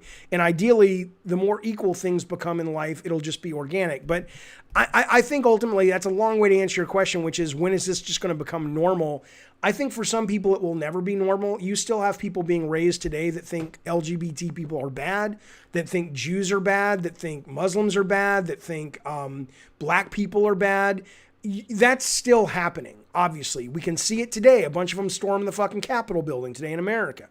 Not all of them, but a bunch of them. But I think it's just a slow piece of progress. It'll get better and it'll get better. Yeah. But it does suck that we're not there yet. But that applies to everything from movies to all kinds of culture to video games to just real life. So, all right, man, I appreciate you waiting on the call. Anytime. Call back anytime, man. See you soon. Sure. There he goes off into the night to stalk vampires and eat sushi. Okay. Gabriel says the problem with that game is not social justice warriors. The main problem is just subverting expectations for the sake of subverting expectations. That's dumb writing. We saw that in Game of Thrones. I don't disagree. I haven't played it, but I don't disagree of the fact that I'm fully aware there are people out there that claim to love the game, hate the game because they just don't like it, hate the game because the agenda that they think is social justice, hate the game because the spoilers, and like you're saying, hate the game because they feel that it just isn't well written. I don't fucking know. I haven't played it, but I think all those opinions are the ones that I have heard. It's just a marker. God, I need to put a little piece of text. It's marker on my forehead, permanent marker. Okay. I'm doing well. Fazurul. Oh my, let me do this. Fazrul. I'm doing very well. How are you, sir? And I also heard the game was too long. I heard that as well. Will we ever get a God of War 1 remaster, says Mikey Hawk?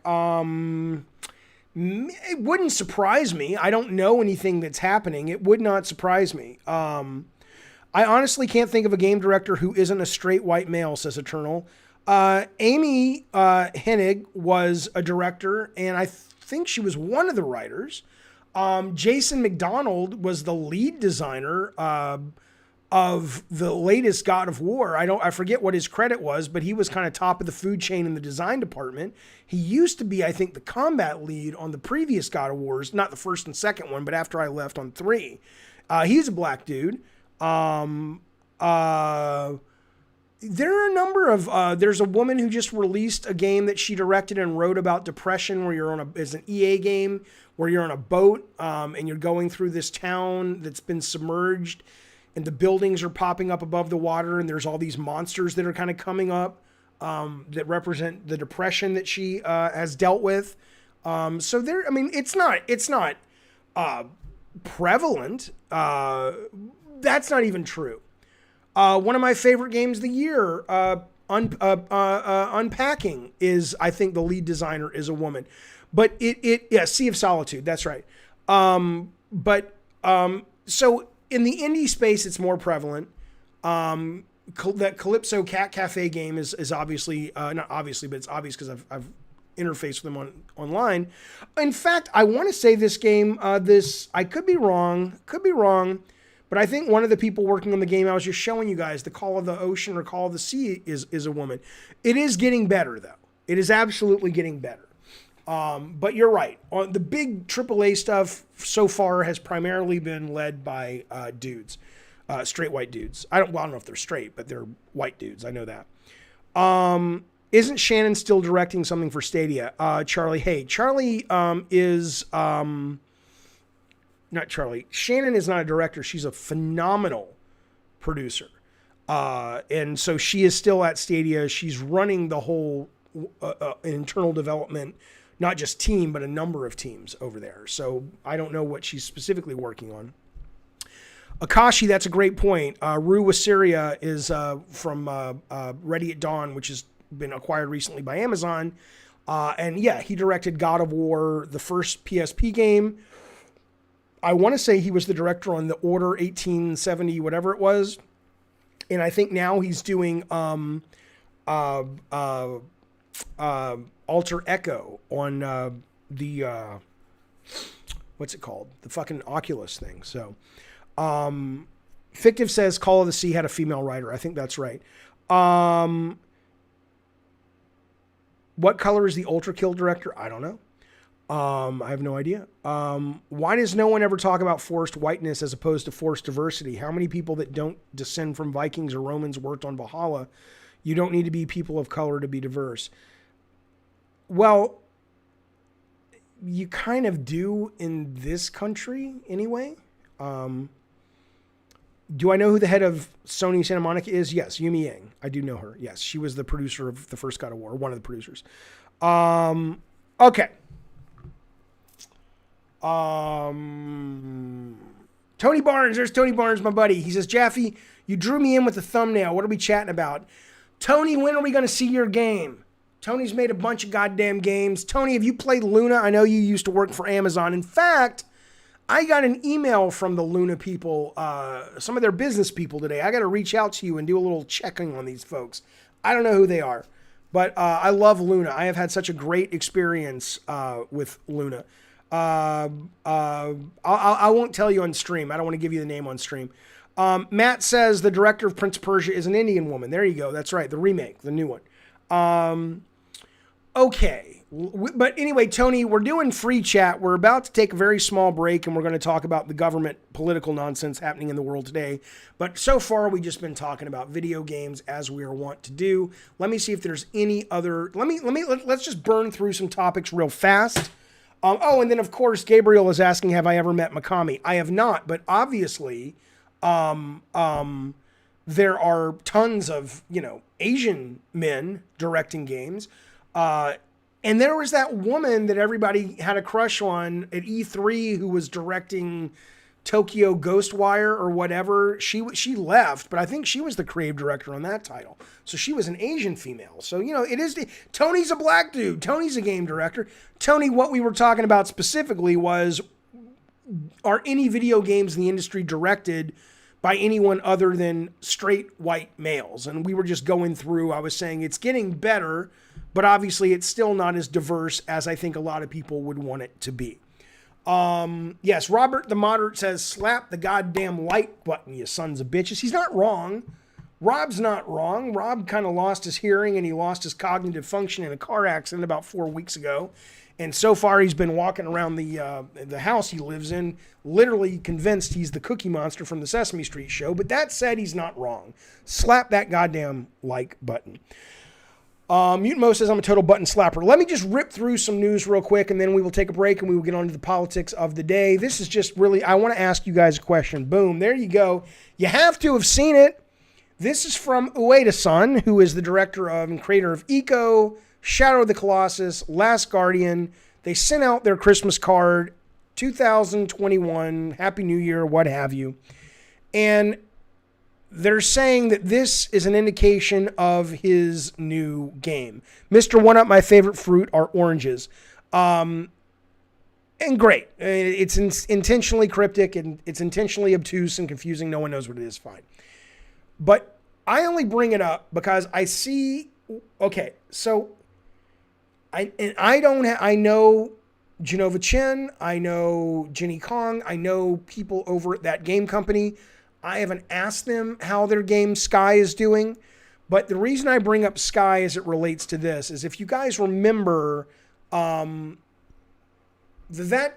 game company games, certainly Flow, and then to an extent Flower, which was brilliant, and then Journey, obviously, which a lot of people would say is their sort of masterpiece so far. That game comes out, Sky comes out for Apple, and it may be a huge hit. I know they're still making content for it, but you never hear about it. And that may just be because, it's on the iPhone, Jaffe. But I think it has come out on other systems. I bring it up, though, because there is a similarity between Ueda's games and that game company, Genova's Chin's games. And what I'm wondering about is Ueda and Genova really kind of made their names at a time when there were very few games that were doing this kind of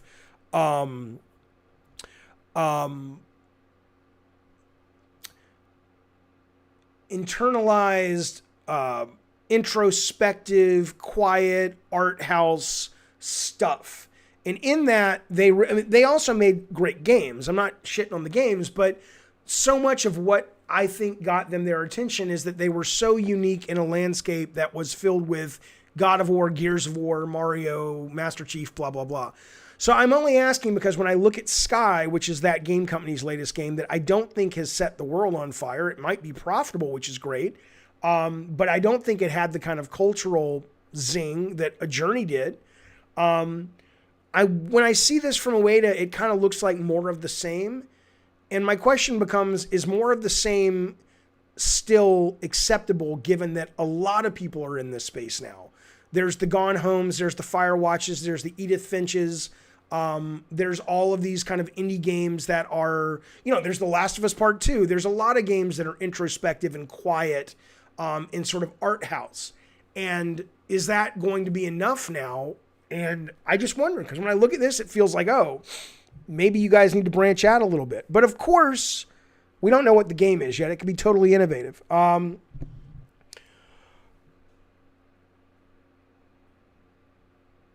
Bacon Magma says, there's old Bacon Magma. Jaffe, correct me if I'm wrong, but do you only want mobile, kitty, and microtransaction games filled since you keep praising Fortnite Among Us? How do you keep bragging about AAA?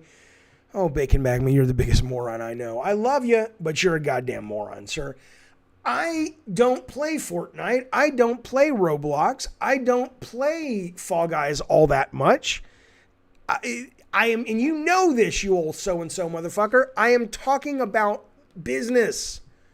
I am talking about the business models. I am talking about when you look on your screen and see this and see that Roblox is valued at $30 billion, that Roblox literally on a day-to-day basis has 31 million active users. I am talking about that. I am talking about if you are an executive and you are making choices about where to spend your resources, how do you not take into account and go, oh, things might be changing, especially as the budgets for these giant Sony games continue to go up. That's all I'm saying. I'm not suggesting I want to go home and play Roblox. I'm playing right now. I just finished God of War last night, which I adored. And I've been playing Monster Train, which I can't stop playing. I'm addicted to. But the next big game I'm probably going to play, I'm probably going to go back to Demon Souls. So, you know, there you go. There you go. I did finish Eco, Naw Dog. Eco is one of my favorite games of all time. My favorite games of all time. Charlie says, my kids play Roblox on your Series X. They won't touch anything else. Yeah, because it's an amazing social experience. People love it. Okay, let's move on, though. Have you seen this? Somebody built an arcade cabinet for Hades. Look at this goddamn thing. It's not much to talk about. I just want to show it to you. Look at this beautiful goddamn thing. I really liked Hades. I wasn't crazy for Hades. I wasn't like one of these people that thinks it's the very best game of the year, but I think it's really fucking good. And I would love to have it as an arcade machine. Look at that beautiful arcade machine. Isn't that something? Okay, there you go. We're moving on. What is this? Oh, that's Tucker Carlson talking about UFOs. We'll talk about the Medium tomorrow. That's coming out soon. That's exciting. I want to show you one more thing, then we're going to take a break and we're going to come back and talk about politics. I've heard about this movie being out there in the world, but I didn't know what the fuck it was. Hello, Jojo D. What is the best cabinet ever made? I don't know, but I bet someone has let's see, best arcade cabinet ever, all time. Let's see. I'm not even going to look yet. I'm going to guess the best arcade cabinet. Well, they're going to say Disc of Tron. That's my guess, is Disc of Tron is probably the best. And then the Star Wars Sit Down is probably one of the best. Let's see what they say. No, I don't want home arcades. I want 50 greatest arcade cabinets. Here, no, top 10. No, let's do the 50 greatest. Am I looking forward to Returnal? I haven't watched any videos on it, but I think so. All right, fuck this. I think we're going to see at the top Disc of Tron and Star Wars Sit Down. And then Miss Pac-Man Cocktail. That's what we're going to see. Okay, here we go. Oh, Stun Runner. Oh, I love Star Trek. That was a great game. Oh my God, you guys listen to me for just a brief fucking moment. Brian King says the Medium looks terrible. Have you watched that 14-minute playthrough of the Medium? I haven't seen it yet.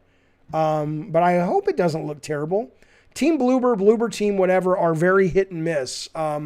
Their last two games I haven't cared for at all, which was Blair Witch and the goddamn painting game where you're dealing with mannequins on a cruise ship on the second one. Layers of Fear 2, I did not like. I couldn't get through it. Adored the first Layers of Fear. Fucking amazing. Listen to me, though. God, I get it, man. Everybody has affection for the time in which they grew up. Understood. God, it was fun growing up with the arcades. It was so goddamn fun. It was just a goddamn blast. And I don't even mean this redemption bullshit. I mean the arcade games that you actually were games. Not that you won tickets and shit, man. It was fucking awesome. I love the one in Japan we talked about last year, which is literally, I guess there was this kind of fad going around in Japan.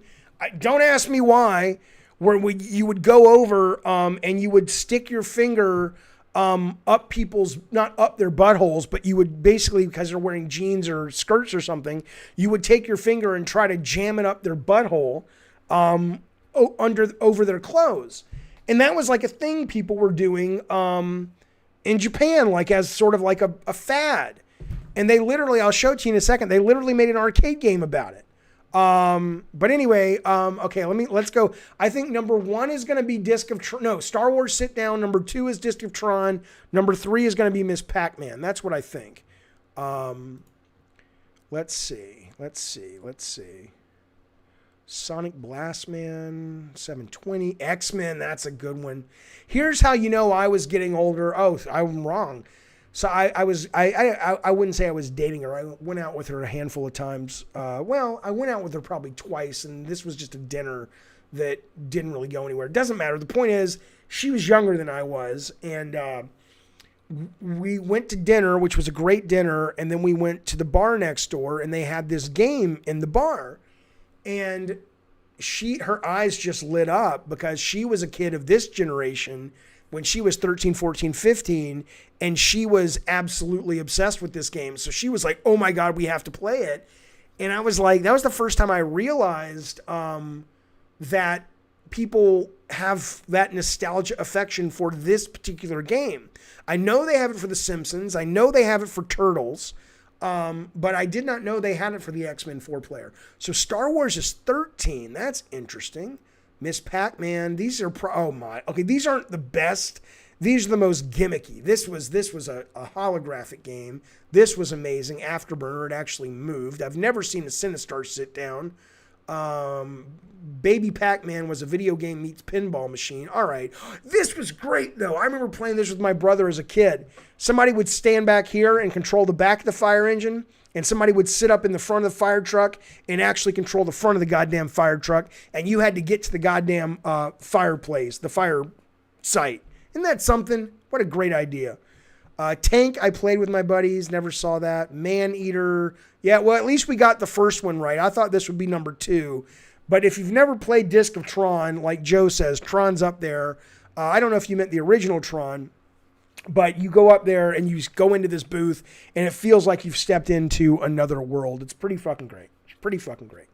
Okay, let's move the fuck on, though. I want to show you this.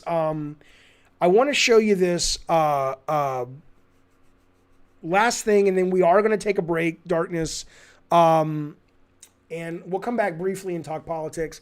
But I want to show you this. Maybe I'll save this for tomorrow. It's this crazy fucking movie. Yeah, I'll save it for tomorrow. Okay. So, fellas and filettes, what we will do, hang on a second. You know what? I think we'll wrap it. Well, I think we'll wrap it. Only because I have things I'm doing tonight. Nothing happened to my forehead. It's just ink. I was just being a dork. Let me see if there's any new news happening. I know what's happening in America, of course. But let me see if there's anything specifically going on recently that has changed in the news. Is anything happening recently? Okay, let's talk politics for a little bit, if you want to. I'm just kind of looking to see. Let me go to Drudge to just see if there's any, because they're like TMZ of news. They'll put the headlines up even before they fact check them. Wow, look at that. People climbing the fucking walls. Okay, if you're here for video games, that's it. We'll be back. Oh, hey, tomorrow night, by the way, we are playing Killing Floor 2 on the PS4, and then or 5, whatever you got. And then we are going to play Warzone. So you got to start downloading it now if you got shitty internet, because it's a slow goddamn thing. But we're going to be playing Warzone tomorrow evening. That is free. It is PC. It is Xbox. It is PS4. It is PS5. So if you want to play with us, you have no excuse if you want to play with us. Members will have priority seating. Good night, Rob the Mod. Members, thank you for everything, Robert. Members have priority seating in the games, but everybody can show up and play. So that's tomorrow night.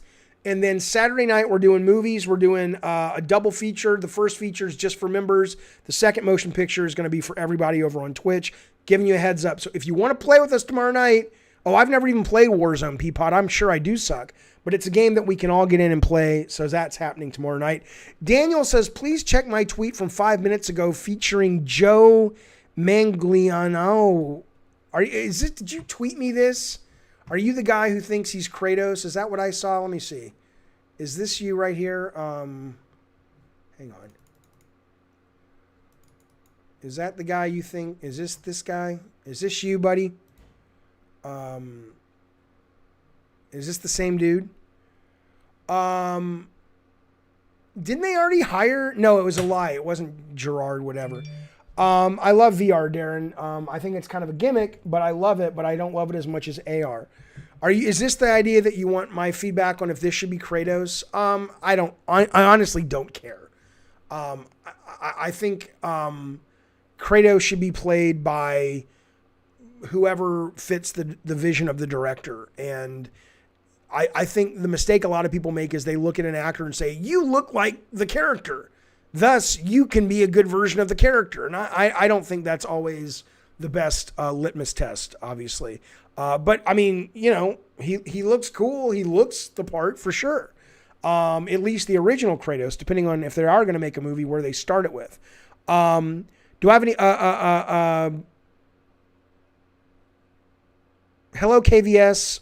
Dwayne Johnson. I mean, Dwayne. The problem with Dwayne Johnson is he's a little bit. And I like The Rock a lot. He's awesome, but he's a little bit. It's hard to imagine him in something. And again, that doesn't mean he can't do it. He is an actor, but I don't know if he's a good enough actor that he can step out of the persona of being The Rock. And really lose himself in a character, which for a movie like God of War, I think you want to think you're watching Kratos. When I watch Rampage, when I watch San Andreas, both amazing movies, it's The Rock I'm watching. I'm not like, oh, that's Fred Andrews, the guy who's happens to be played by The Rock. It's the fucking Rock. All right, good night, Cabbage Fart. Good to see you, pal. Okay, so let's briefly talk about what happened in the news. I mean, what do you want? What do you want to talk about? I mean, here's the only thing that comes to mind that's kind of driving me a little batshit crazy. The only thing that comes to mind that drives me crazy about this is I'm already seeing a lot of people suggesting that, all of these people that are out there climbing the gates, going in, these are Antifa people. And again, you know, what I would say to these folks who peddle in that is the same thing I say to them. And again, I want you to understand the pattern that a lot of these folks have, which is really frustrating because I try to meet them in the middle. I try to go, okay, well, I don't have to be right. I can be educated. You can tell me some, by the way, we're off games now, if you haven't noticed. You can explain something and educate me. My brother earlier was like, hey, you know, he really believes 9/11. He doesn't think it has to have been an inside job, but he thinks there's a lot more to the story than there is, okay? And he's probably right, but I don't believe what he believes yet, but I'm always like, hey, I'm willing to have an open mind. But when you go to these people and they say there's fraud, and we talked about this yesterday, they never come back to you when you say, well, can you please give me proof or evidence? And it's like, oh, well, yeah, they've hidden the evidence. Okay, well, that's convenient. So you're willing to say that an election has been stolen. You've got all the courts, including courts that have been stacked with Republican judges from Donald Trump himself, including 3 of them on the goddamn Supreme Court. All of them are saying there is no case here, Trump people, Rudy people. We would be more than happy to proceed because you have a right to challenge an election, and they do. But where's your evidence of all of this fraud? And everyone's like, oh, well, it's coming. It's coming. You can't see it yet. It's hidden. I have guys on the stream that I love that are amazing parts of our community that I got into a conversation with him about 3 weeks ago. And he was like, oh, well, there's this one attorney and she's going to blow it all open. I forget what her name was. And she's going up tomorrow at 1:00, and 1:00 tomorrow, you'll see it. And nothing happened. Nothing, none of the, right. The reason I'm not rehashing this. What I'm telling you is it's the same thing with the Antifa thing. So today now I have a lot of those same people that are saying, oh, these people that are not just protesting, because I certainly support their right to protest, but these people that are rioting and assaulting and all this shit, somebody died today, although the whole story of that hasn't come out yet. When you say, well, who are these people? They're like, oh, no, that's Black Lives Matter and that's Antifa, and they're just in disguise because they're trying to make it look like we're the bad guys. And I'm like, just like stealing an election, that's a pretty big accusation. Would you offer some proof, please? Well, here's this tweet I got off Facebook that says it's showing a tweet about it. And I'm like, really? Really? Again,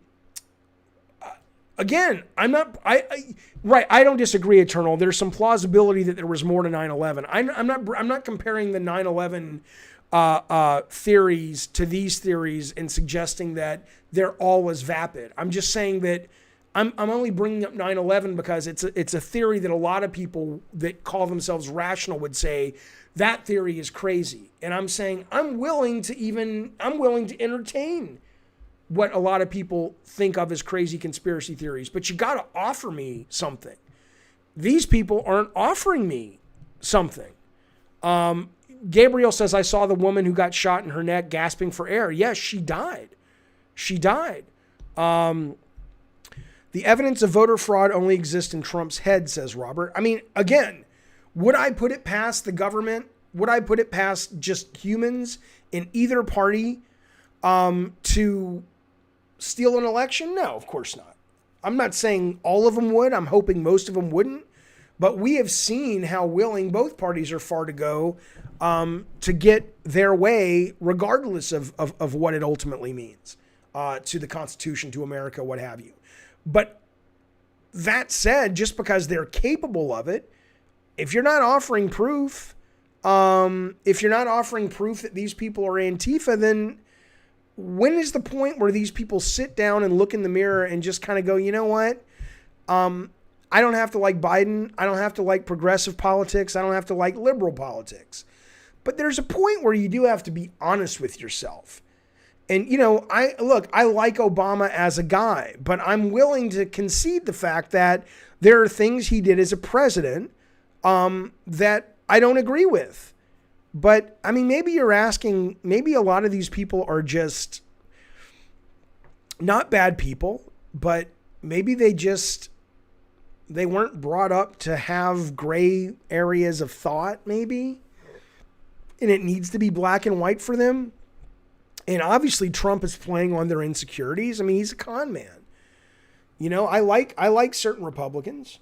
9/11 wasn't a tragedy, says Pros Marion. U.S. bombed Middle East in the 90s. Well, I think it was a tragedy for sure. But if what you're saying is it was retaliation, of course it was retaliation. You know, only a moron would assume that the United States is innocent and hasn't created a lot of its own problems by its desire to expand its empire. And in that, eventually 9/11 was a response to that. The idea, was Osama bin Laden a monster? Sure. But are things that we do monstrous? Of course. And it's terrible. So I don't think innocents should be brought into it, but how many innocents died when we were bombing Iraq for weapons of mass destruction that weren't even there, that we knew weren't even there? It's not like we didn't know it's not like we thought the weapons were there and we went to war and, oh my God, we fucked up. We're so sorry. People were in the streets protesting, saying 9/11 had nothing to do with Iraq. What are you doing, Bush? And still, I remember we were developing God of War. It was 5:00 in the afternoon. Ken Feldman, who's the art director on God of War and who now is the art director over on the last Star Wars game, Fallen Order, the Jedi game with Stig, he's like, Jaffe, come look at this. And I go over to his desk where he had a TV set up because he liked to watch sports, I think, if I remember correctly, while he was working. And that was Bush on the goddamn TV giving his speech. And then an hour later, you started seeing the shots from Iraq with the missiles, the shock and awe bullshit. So, you know, I mean, there's no doubt that we bring a lot of this on ourselves. But you know, it doesn't mean that 9/11 wasn't a tragedy, but bombing civilians was also a tragedy. 9/11 was bad, says Hello World, but now more people are dying from COVID every day than 9/11. Oh, fuck yeah. Every day is a new 9/11. Worse than that. No, it's totally true. Connor likes to watch Gavin and Games on his TV. Trey Trimble, who does some of our amazing art, including one of my, well, you see the Gavin and Game truck up there. That's Trey. And then Trey also did this amazing image. He's a great fucking artist. He watches Gavin and Games projected on his fucking wall. And he sent me pictures in the past. And I think it's the coolest fucking thing to see that. But yeah, Trey's a Trumper. And Trey and I, you know, and I like that Trey and I can get into discussions about politics without it being anything kind of personal. You know, I still do ask, Trey, hey, I need some evidence. He hasn't provided it yet. But I certainly know he believes what he believes, and he's a good dude and a nice guy, and I don't think he's storming the fucking Capitol. But anyway, I don't know, man. Nawdog keeps saying Biden won't last a year. Well, okay, will Biden die in office because he's an old dude? Maybe. Certainly it wouldn't be out of the norm. But somebody, it might have been Nawdog, was saying, oh, someone's going to kill him. Well, I hope not. Look, I hated Trump, but I didn't want anybody to kill Trump. I wanted Trump to go away. If somebody said to me that Trump having to die would have led to all these Americans not dying, because as much as I can't stand Pence, he would have been a better guy to handle the COVID thing, then yeah, I would have happily sacrificed Trump's life, even if that meant, because I think about his kid. As much as I don't like the guy, he's a dad. He's a dad to a teenager who still needs his fucking father. I don't want to see that happen. But if somebody were to say, well, look, Jaffe, you could erase 300,000 of the deaths if you get rid of him, yeah, I think that would be the thing to do.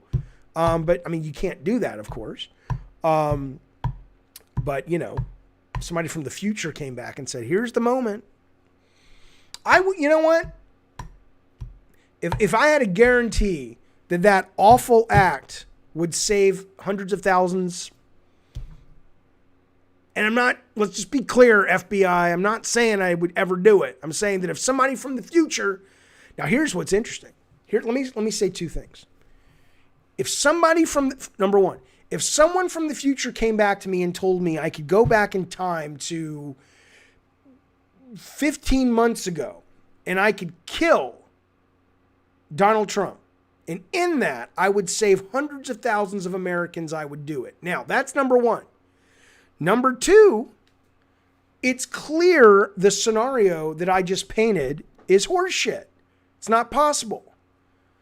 Number three, if I get a knock at the door from the FBI saying we have to talk to you about what we consider a credible threat to the president, they are unintentionally telling us that the government knows that time travel exists, because the only way what I just said could be thought of as an actual threat to anyone, let alone the president, is if the FBI has evidence that suggests that someone could come back through time and then send me back through time to kill the president. Think about that.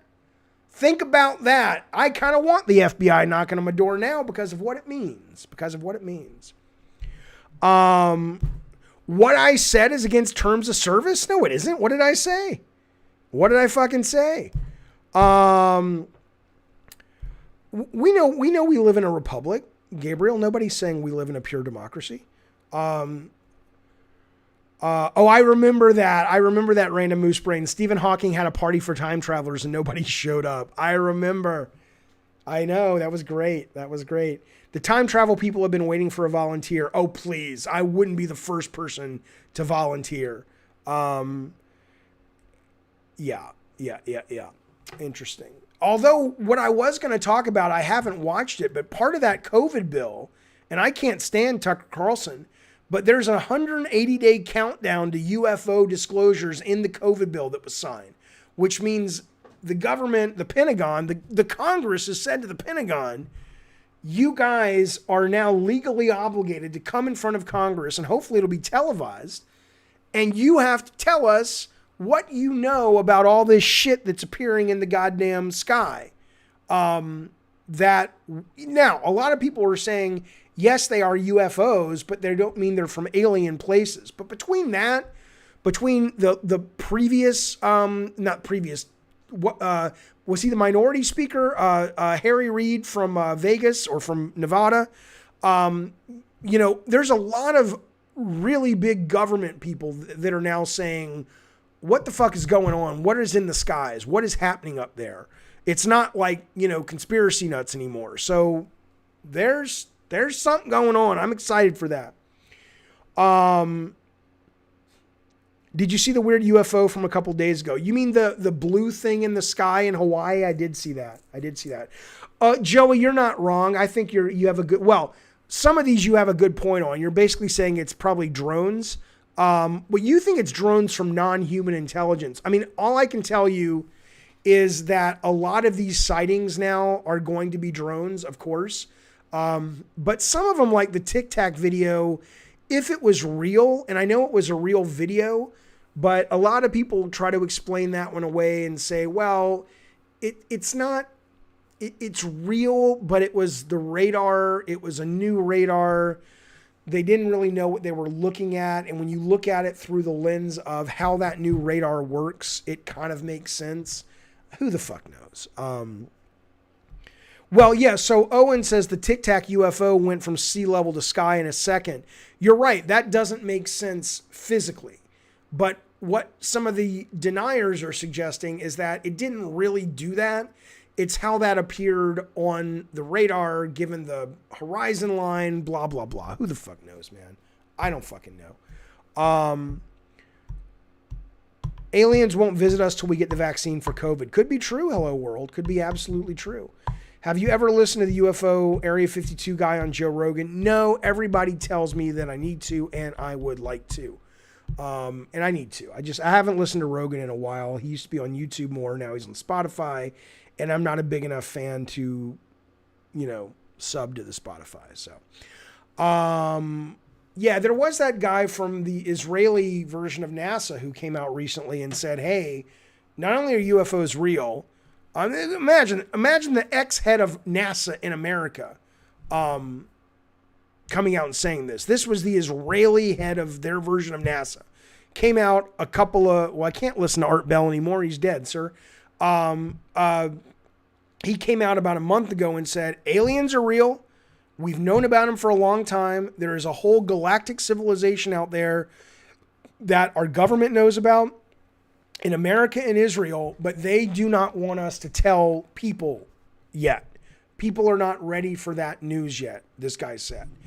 And a lot of people jokingly, but it's not that jokingly, because Trump did say, George Neary is good. I do listen to him sometimes. A lot of people say, well, there was a point where Trump said, I will look into UFOs as president and I will disclose it.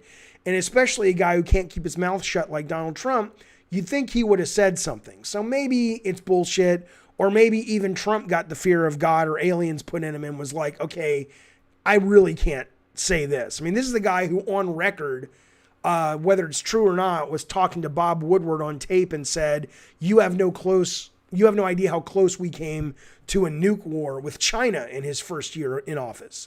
So if he's going to share that with Bob Woodward, I'd be stunned he's not going to share information about UFOs. But, there you go. Maybe they didn't tell Trump. Could be that too. Dixon says, I swear secular states are so desperate for something to believe in, they'll believe in aliens. It's so weird. Dixon, that's absurd. Think about it for a minute. Think about it for a brief moment, good sir. The fact that a belief in God makes no sense in whatever God you pray to. I'm not saying God's real or not. I don't think God is real. But let's assume for the moment God is real. The point is, to believe in God is ridiculous. It doesn't mean it's not acceptable. It doesn't mean it doesn't bring you comfort. But intellectually, speaking, belief in God is moronic because there's zero evidence of God. Zero evidence.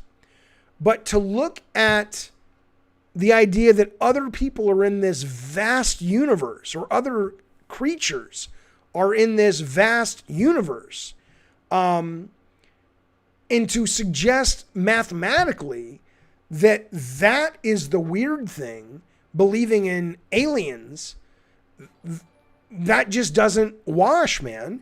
It doesn't make any fucking sense.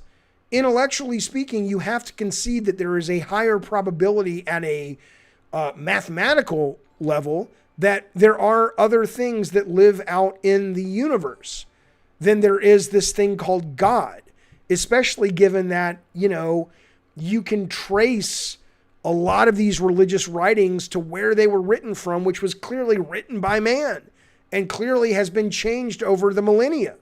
I have watched Contact. I loved it. So I'm not saying you're wrong to believe in God, but I think your skepticism going, why in the world do people believe in aliens? That's crazy. But it's okay to believe in God? Come on now. I like Ebert's thought. We talked about this a little bit the other day. Ebert on his deathbed, we talked about this, but I find this fascinating. I'm going to say it again because I love it so much. Ebert says on his deathbed I read this the other day, but he says on his deathbed to his wife, he says, he couldn't talk, so he was writing down everything. Well, I'll get to that. Charlie says, statistically, it's more likely to have life on another planet than God existing. You just need one planet out of billions. Well, it's not just the fact that you have the possibility of life existing. It's that you have proof of life. You can look at the earth and see the evidence of life. And you can then extrapolate based on what we know about the chemistry of the universe. There's a very high probability there's more of what we already have here out there somewhere. But you don't have any proof of God to begin with. The concept of God is if you step back at a 30,000 foot view, it's fundamentally moronic when you think about God, when you think about what people say God is. And so it's not just that there's all these planets, it's that there's life that we already know is a real thing.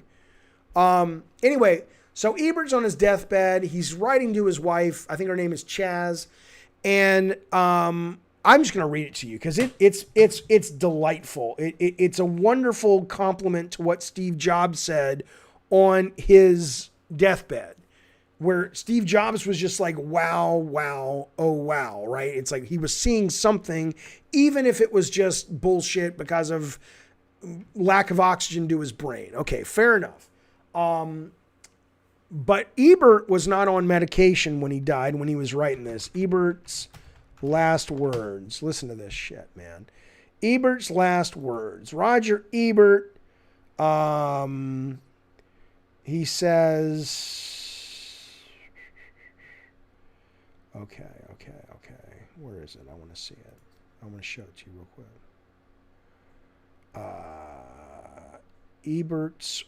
Roger Ebert's wife on his final moments. Hang on.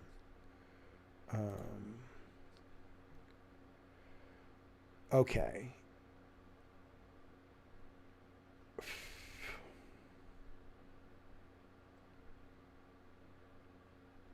Okay. The one thing people might be surprised about, Roger said he didn't know if he could believe in God. He had his doubts. But towards the end, something really interesting happened. This was his wife.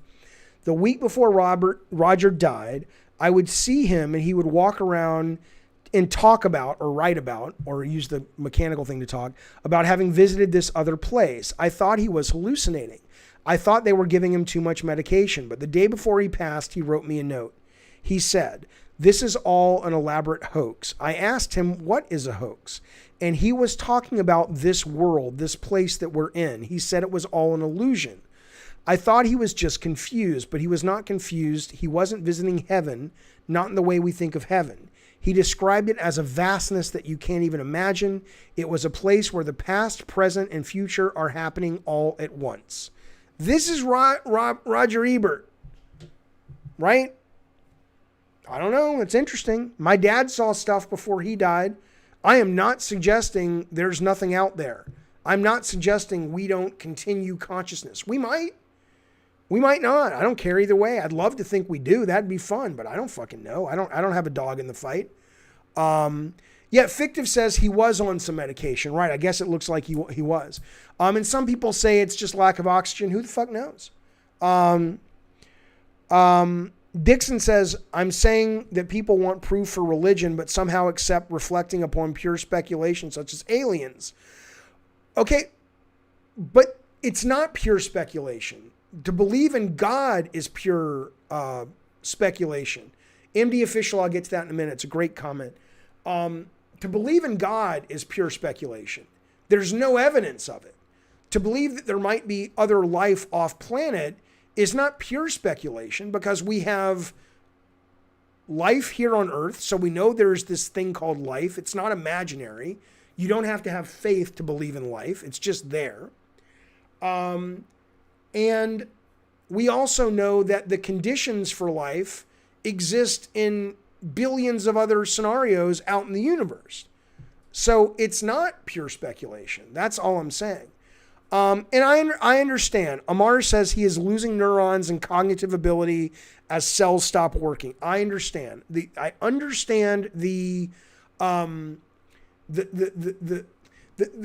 Okay, so I used to be one of these guys who basically said it can all be explained with science, and we want to believe so much that we will reach for any excuse, but you can explain a lot of this away by the deterioration and the shutting down of the brain.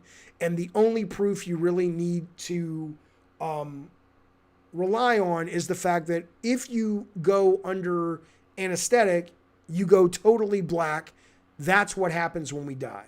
And there have been people who die and are brought back, and you say, what did you see? What did you see? And they say, dude, I didn't see anything. I was alive. It was like a computer being shut off. And then I was back, right? I get it. But recently there was a scientific discovery that the brain is still active when you are not conscious. So they're starting to question that theory as well. Akashi says, Einstein believed time works that way. It's quantum. It's all happening at the same time. I've read that as well.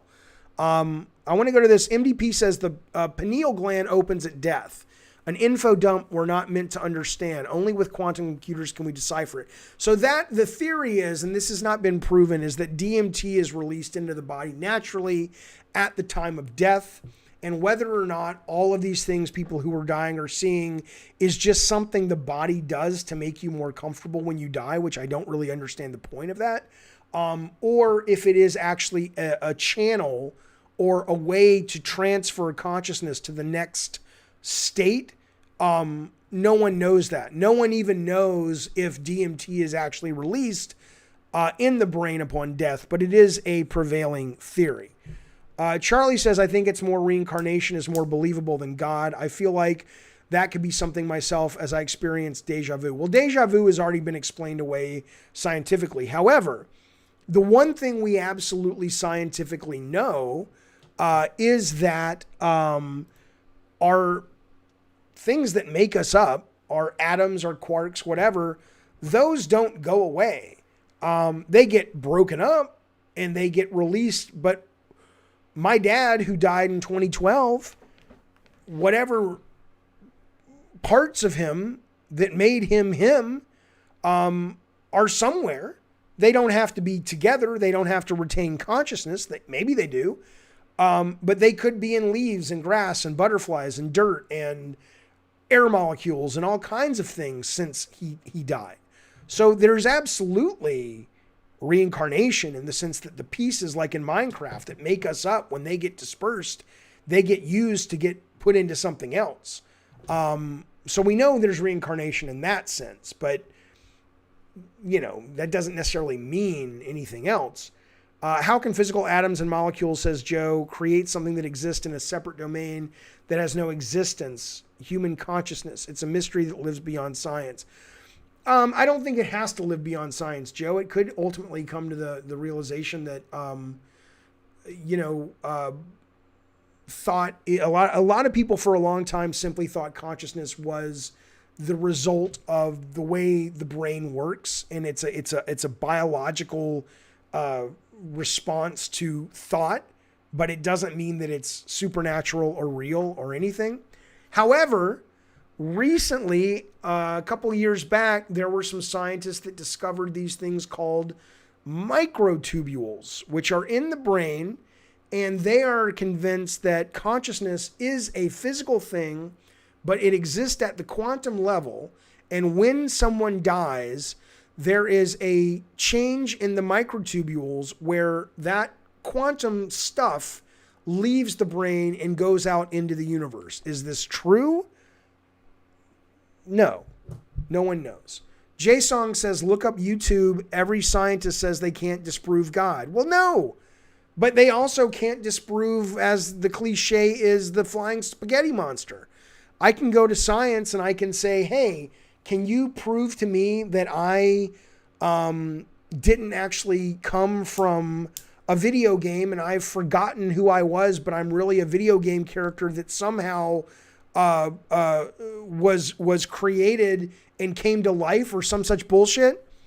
They'd say, well, no, I can't prove that. I can't prove that that didn't happen, but I can't. Chances are, based on what we know, that's not true. What if you get your brains blown off? Yeah, I mean, ultimately, these guys are saying that this stuff is quantum. So I don't know. I mean, ultimately, there's no shotgun that would blow your brains up to such a degree that it's affecting the quantum level of the microtubules or the stuff that's in the microtubules. But I guess it's possible to have a weapon that destroys at the quantum level. I don't fucking know. Jaffe, do you feel your opinion of God is law and other opinions of God is false? I am an agnostic on God. I absolutely fundamentally feel the religious version of God that we see in the Torah and the Bible and the Old Testament and all of these things is not true. I have zero reason to believe that those things that have been written are true. Is there a consciousness that created us, that watches over us, that wants good things for us? Yeah, maybe. I don't have any evidence that there is. I don't have any evidence that there's not. Based on how I perceive the world, it would seem that that's probably not accurate. But it's maybe, I don't fucking know. But I mean, my opinion works for me. If you believe in God, that's great. But I think it's kind of moronic, to believe in God, at least the traditional God, because there's zero evidence of it. And there's lots of evidence that, psychologically speaking, we've created God because we need it, but not that there's any evidence of it. So that's what I would say. No. Microtubules are at the cellular level, but the quantum material is supposed to be in the microtubules, is what I'm saying. I'm not saying the microtubules themselves are quantum. I'm saying the consciousness is stored in the microtubules, according to this theory, and they disperse at the time of death. I don't know why you guys care about this, says Crikey Mate. It's a waste of breath. Because it's interesting.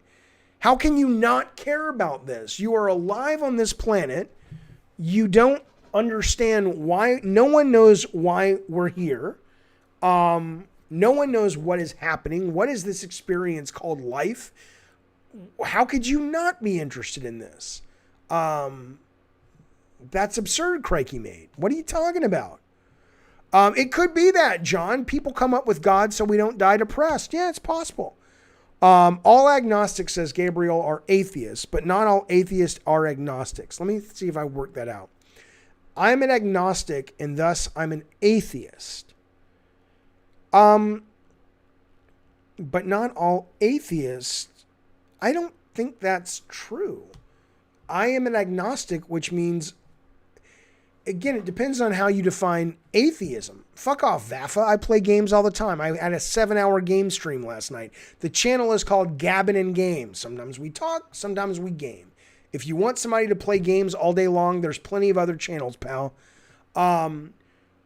But so if you are talking about, I am an absolute atheist when it comes to traditional religion. I do not believe, I am comfortable and I am happy believing that there is no God from the Bible. There is no God from the Old Testament. I don't believe in Muhammad. I don't believe in Krishna. I don't believe that Buddha was a real guy that sat under a tree and reached enlightenment, and then the tree grew and he had supernatural powers. I don't believe in any of that. So if that is atheism, I'm a happy atheist, no problem. But I'm agnostic in the sense that, is there a being out there? Is there consciousness out there that might have created us? Is there a computer programmer out there that might have programmed us? Am I God? Are all of us God? And we are all the same thing, but we don't know how to put words to, yeah, maybe. So in that, I am an agnostic. But I'm an atheist in the sense that I don't believe in traditional gods as defined by traditional religion. Joe says the Senate has voted down the challenge to Arizona electors. Right, so we're done. Is that what you're saying, Joe? The evidence for the Bible's version of God is that one man's life and purported resurrection changed the world. Great. Robert, I mean, I'm not blowing you off, Chongo. I'm saying, okay, I get it, but I mean, I've heard that before, but that, purported resurrection, there's no proof of that. I watched Doug TenNapel YouTube channel, says Robert. He said if everyone fasted for 24 hours and prayed hard, Trump would get another 4 years. I mean, that's an absurd thing to say, and I assume he was just taking the piss. There's absolutely no way that that is accurate. But, so the idea of God's from way back then because they didn't have the knowledge to explain it. Yes, of course. And you also can see the evolution. I'm not saying anything wise. This is obvious. You can see the evolution of religion where the pagans gave way to Christianity and the Romans wanted to make sure that the Christians, felt, yes, at first they were persecuted and then they were mingling and they took some of the Roman stuff and brought it to Christianity. And it's all, you can trace it all back to see the evolution of religion that is today dogmatic. But these things came from man sitting down and writing this shit.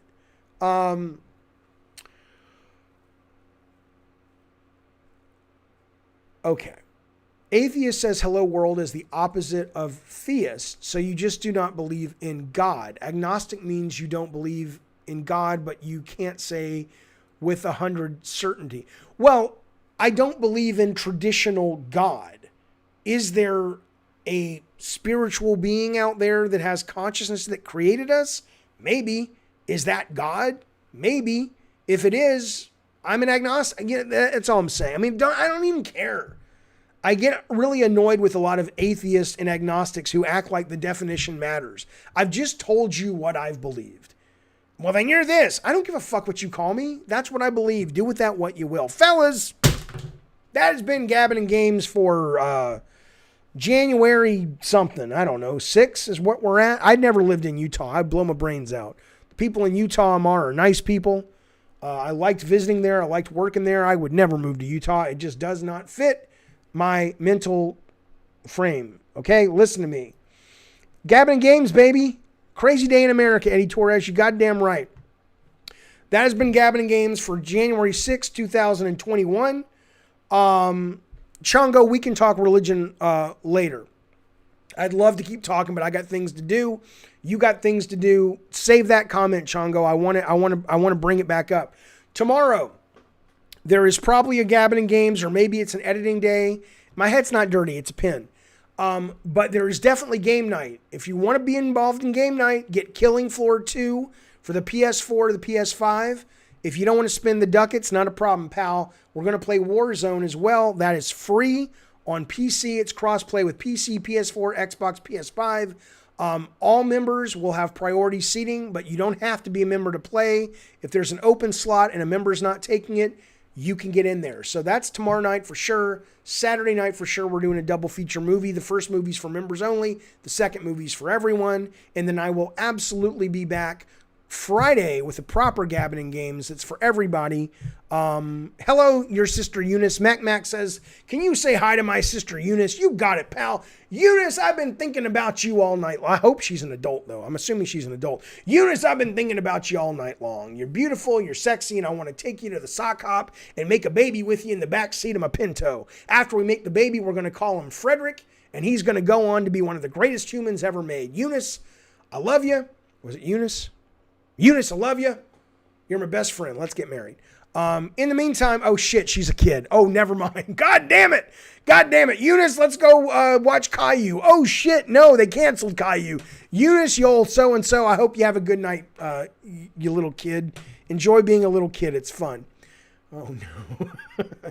I'm out, fellas. I'm out. Thanks for the super chats. Thanks for the great subscriptions and memberships. Thank you, Robert. Thank you, RPG. Thank you, Bukaki. Thank you, Hogwash. Thank you all for being here and hanging out with me and keeping me company and having a good conversation. It's been a good day.